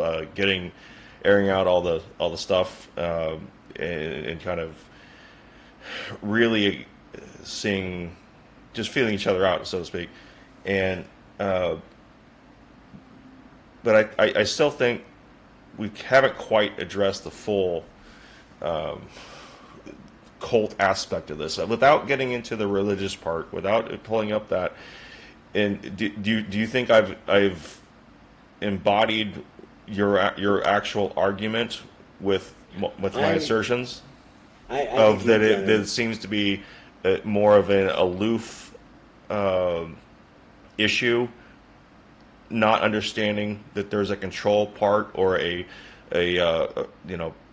well poisoning thing that had happened, that it's a corrupt from the root type of thing? Is it more of that? As I feel that it's not it's not an apathetic thing. I think it's more of an unknowing thing. Would you agree that it's more that people are unaware as opposed to it purposefully ignorant? Well, see, there again, I'm going to have to get back to it depends upon the demographic within the MAGA movement. Sure. Okay. But the background of each individual would definitely inform how they're going to respond to aversion to their political ideology. Your father is an example. Like so someone is fully in it. They're going to experience it differently the way I'm in. Like because I'm looking at it from a pragmatic, logical thing, without the religious part attached to it. Right. Entirely. Right. There's a content creator, the MAGA Whisperer. Oh, I know that guy. Like I said, I look at everybody. He actually commented one day whenever he subscribed to my channel. You know, he's a lot bigger than I am, but he's encouraged me to continue doing my work. So you know how he intros. I was never MAGA. I was MAGA Hmm. adjacent. Hmm. I was MAGA. I was never Q, but I was Q adjacent. Sure. And so some of the other people that I work with in the leading MAGA organization were more on the surface, like you are, not quite as indoctrinated, but you're looking at it more as a Republican package and unaware of some of the other things that are happening in the undercurrents, which is where my perspective comes from. And I'm just trying to get awareness made of any monstrous behavior. Okay. And I think that most of MAGA is going to be right along with you on this. Honestly, I mean, you were saying that some people in MAGA are so against what you're calling out and what needs to be called out that they're overdoing it with the memes of the wood chippers and things like that. That's kind of been my experience, but I also recognize that in my participation in those conversations, it was driven through trauma responses and trauma reactions from my own experience. So, you know, there again, it comes back into that confirmation bias based upon my own experiences. Yeah. All right. Well, you know, even generous with time, and I appreciate that. I mean, it's kind of a daunting thing to anytime anyone wants to have an adversarial debate. So I think that it was productive. I agree. So I feel as comfortable with this conversation as those I've had with Warrior in the Garden, with his Leaving the Cave series. I've been over there a few times. You have a very similar approach in your method, and that makes it easier to carry on a good conversation. You're inquisitive and you're open-minded enough that it made the experience fairly comfortable. But again, like we admit, we were talking past each other, and there were. Well, like I said, it wasn't my intention to. I wasn't being intentionally abrasive. I was trying to get us back to the point of contentions. That's all. That's my intent. And I wasn't necessarily intending to be. No, I know. And again, like we were getting to know each other, and so sometimes you know you kind of have to dump everything out. And you're like, well, but he might need to know about this. This person, you need to know about this. You need about this because this informs my opinion of this and that. So I understand. Yeah, I understand. That's why I said I think it was informative because I think I fully understand your position, and so I think that you know we might have to expand this out to particular topics if you would like to do something in the future. I'm completely open to that because we could talk about individual doctrines or we could talk about individual events in history, be they church related, CIA related, or whatever. All these gems that could go into my book because it is such a complicated history from 1914 to 2025. Gotcha. All right, let me get to the chat real quick, and then we'll kind of close out. I assume sounds great. We've already it's about 2.5 hours now. So I appreciate your time because I don't have guests, and I know that even when I'm doing a show, when I'm doing videos, I have a chance to like get up and walk away for a second or whatever. Right. So I appreciate the time and the stamina. Let's see, self and all. Think of the shades here. The only way this dude is correct is rhinos in Congress and the judiciary are pedophile protectors. We can't fix it fast. I'm assuming is enough. Well, no, I guess we can't fix it fast.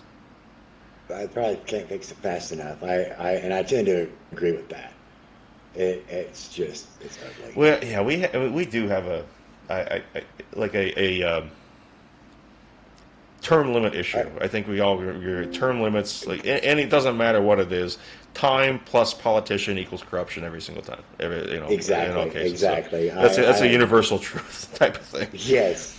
Yeah. I don't think you're going to get any pushback from anybody in favor of both sides. I think. Yeah. Wix Vixen, thank you for the cookies. Says bless his heart. Well, yeah, it should. I mean, because look, you've been through a lot. Like I think writing a book, I think would really help you. I think that part of what you've described to me, I think would be through therapy, would be therapeutic for you. I think it would be cathartic for you to do that. So I would encourage you to do that. No, I actually have a publisher that's waiting for a proof, and I haven't even started on it yet. So, well, I hope that works out because I think that for you as a person, I think it will be helpful for you. yeah, No thanks, it is for a lot Joe. of us. Thank you for the cookie. What is the total number of cultists? I think we went over that. We kind of have a percentage of 20ish percent. I would say probably as far as like looking at the whole organization, trying to be objective here, Mm-hmm. and that might even be a high estimate. It might be low. I don't know. I haven't sat down and done a Venn diagram to try to analyze it. Gotcha. Let's see. Vote the dog. Think of 189 gold pills. Looks like you emptied out your coffers there. Appreciate that. Vote the dog. Let's see. Matt, 1776, with the cookie here, says, I vote that these discussions continue, whether with wings or others. I'm not, wait a minute. Continue whether with wings or others?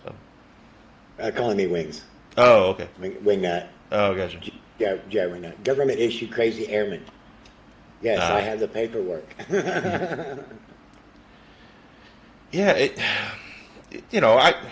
I like, well, a big part of like popularity within some of the YouTube spaces are these adversarial debate stuff. Like it's like a whole thing. I mean, like I don't like those Jubilee debates. I think they're more harmful. I think they need to do a better job of vetting who's going to be there. I think That's it would be more productive if they would do that. I think that they're kind of putting too many random people that have disjointed understandings, and I almost wonder if they would be better off if they had them talk to each other with the person, like before they even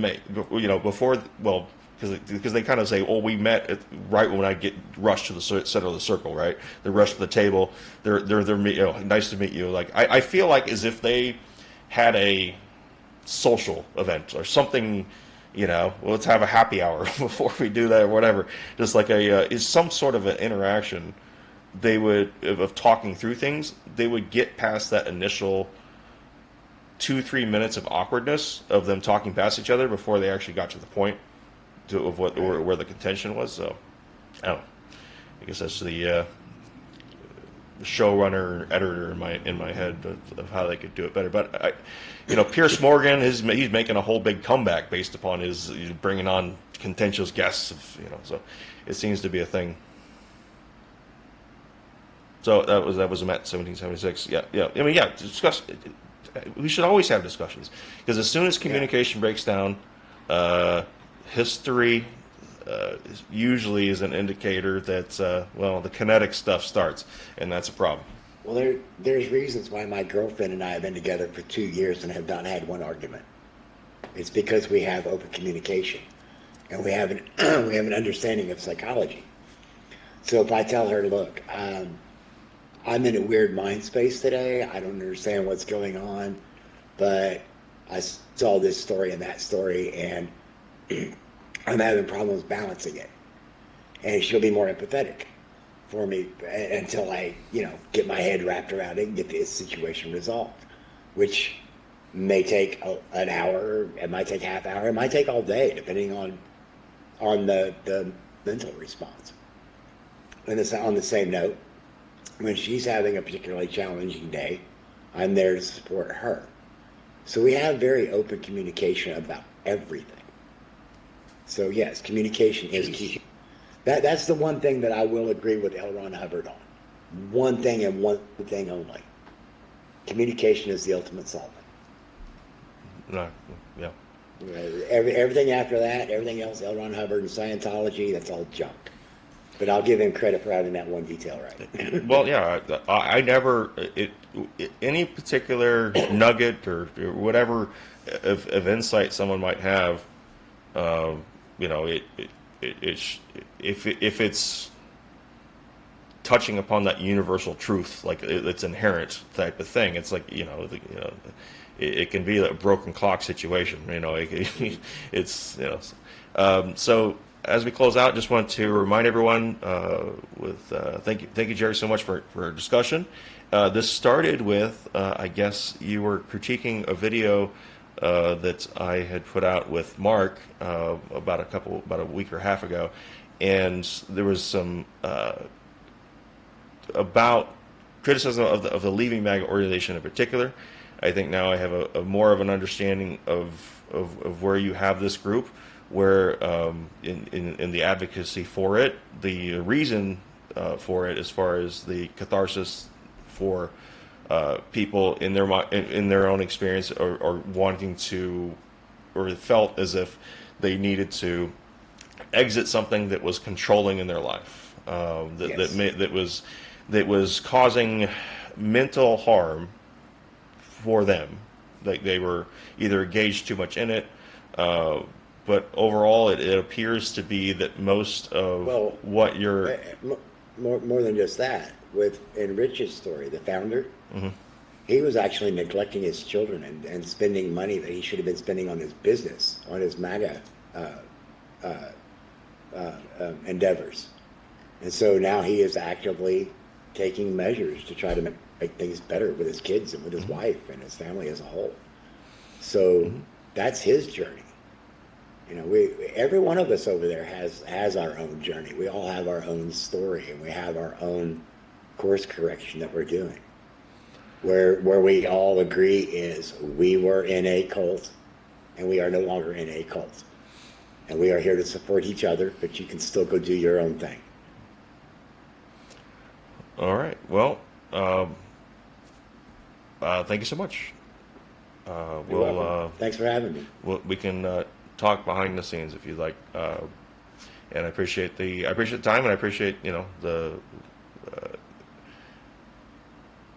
explanations. Because I think you did expose a few areas where I had not been examining anything. I don't know if I'd go as far as to call it like a blind spot. I guess it would be, because it's something that I was unaware of, and potentially how it's influencing other things from the ground up. So I will absolutely explore that. I appreciate your time, and have a great rest of your day. I appreciate it. I hope you do too. All right, thanks, Jerry. Thanks. Bye.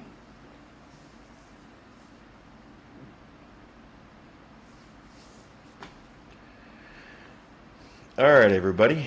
Well, there it is. So, I think that it was productive from a standpoint of, I've never really talked to somebody that, we've had that kind of adversarial views. Because, most of the time, from TikTok video examples, it's mostly people kind of yelling past each other, and there's never really an argument, or there's or discussion or debate.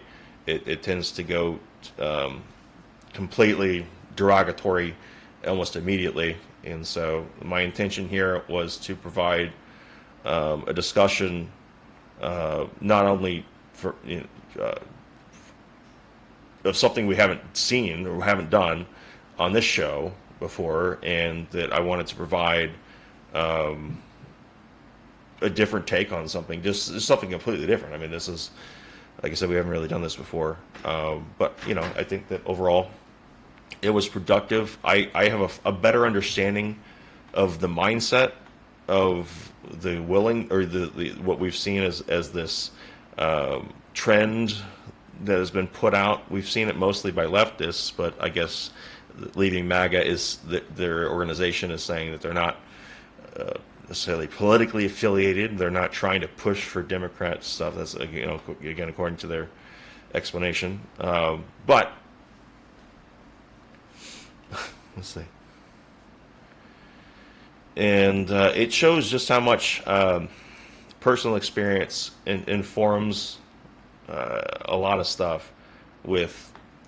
In his case, it was the evangelical influence, and we have seen that criticism of it, and we've seen it from the left. So like I said, it's a I'll have to decompress exactly everything, and maybe we'll have a better summary of this tomorrow or something. But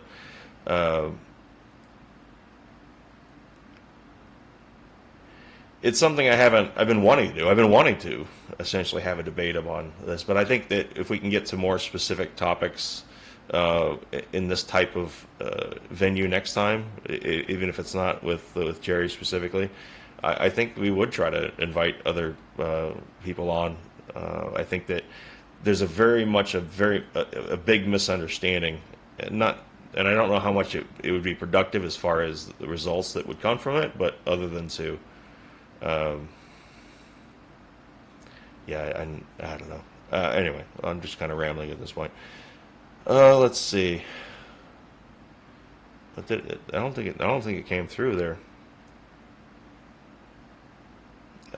Samoa 801. I don't know if that came through. I got the 5 subs earlier.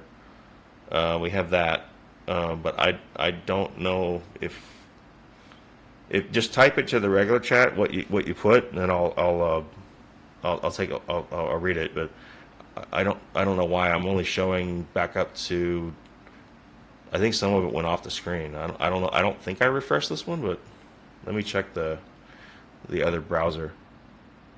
No, I'm not seeing it. It must have went off the screen. No thanks, Joe. Thank you for the cookie here. Says thanks very much to your guest. Nice job, DP. Did a great job with one of your early one-on-one interviews. Appreciate your courage. God bless and be safe all. Old Salty Dog with the ship says he's a whack job, but you did good. Much love, brother. Look, I mean, if you guys heard his personal experience, I mean that's hard life. I think that I've been pretty blessed in mine, and I haven't had that type of adversity before. So I think that a lot of that is informing, and I don't think I can blame him for that. You know what I mean? Sulfanol, thank you for the ship. Much appreciated. Yeesh, more of these type of shows, less screeching harpies. You guys like this better than the I've Had It Lady podcast? Oh, no way. It was just a bunch of emojis. Okay, thank you for the Rumble Rant. Much appreciated. It was $5 Rumble Rant. You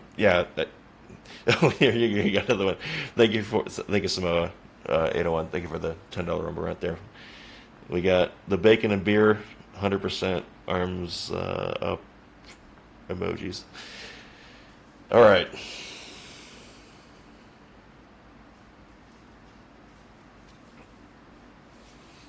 Yeah, past Chatelet. We get it, DP, but still. No, look, it's been so long since I've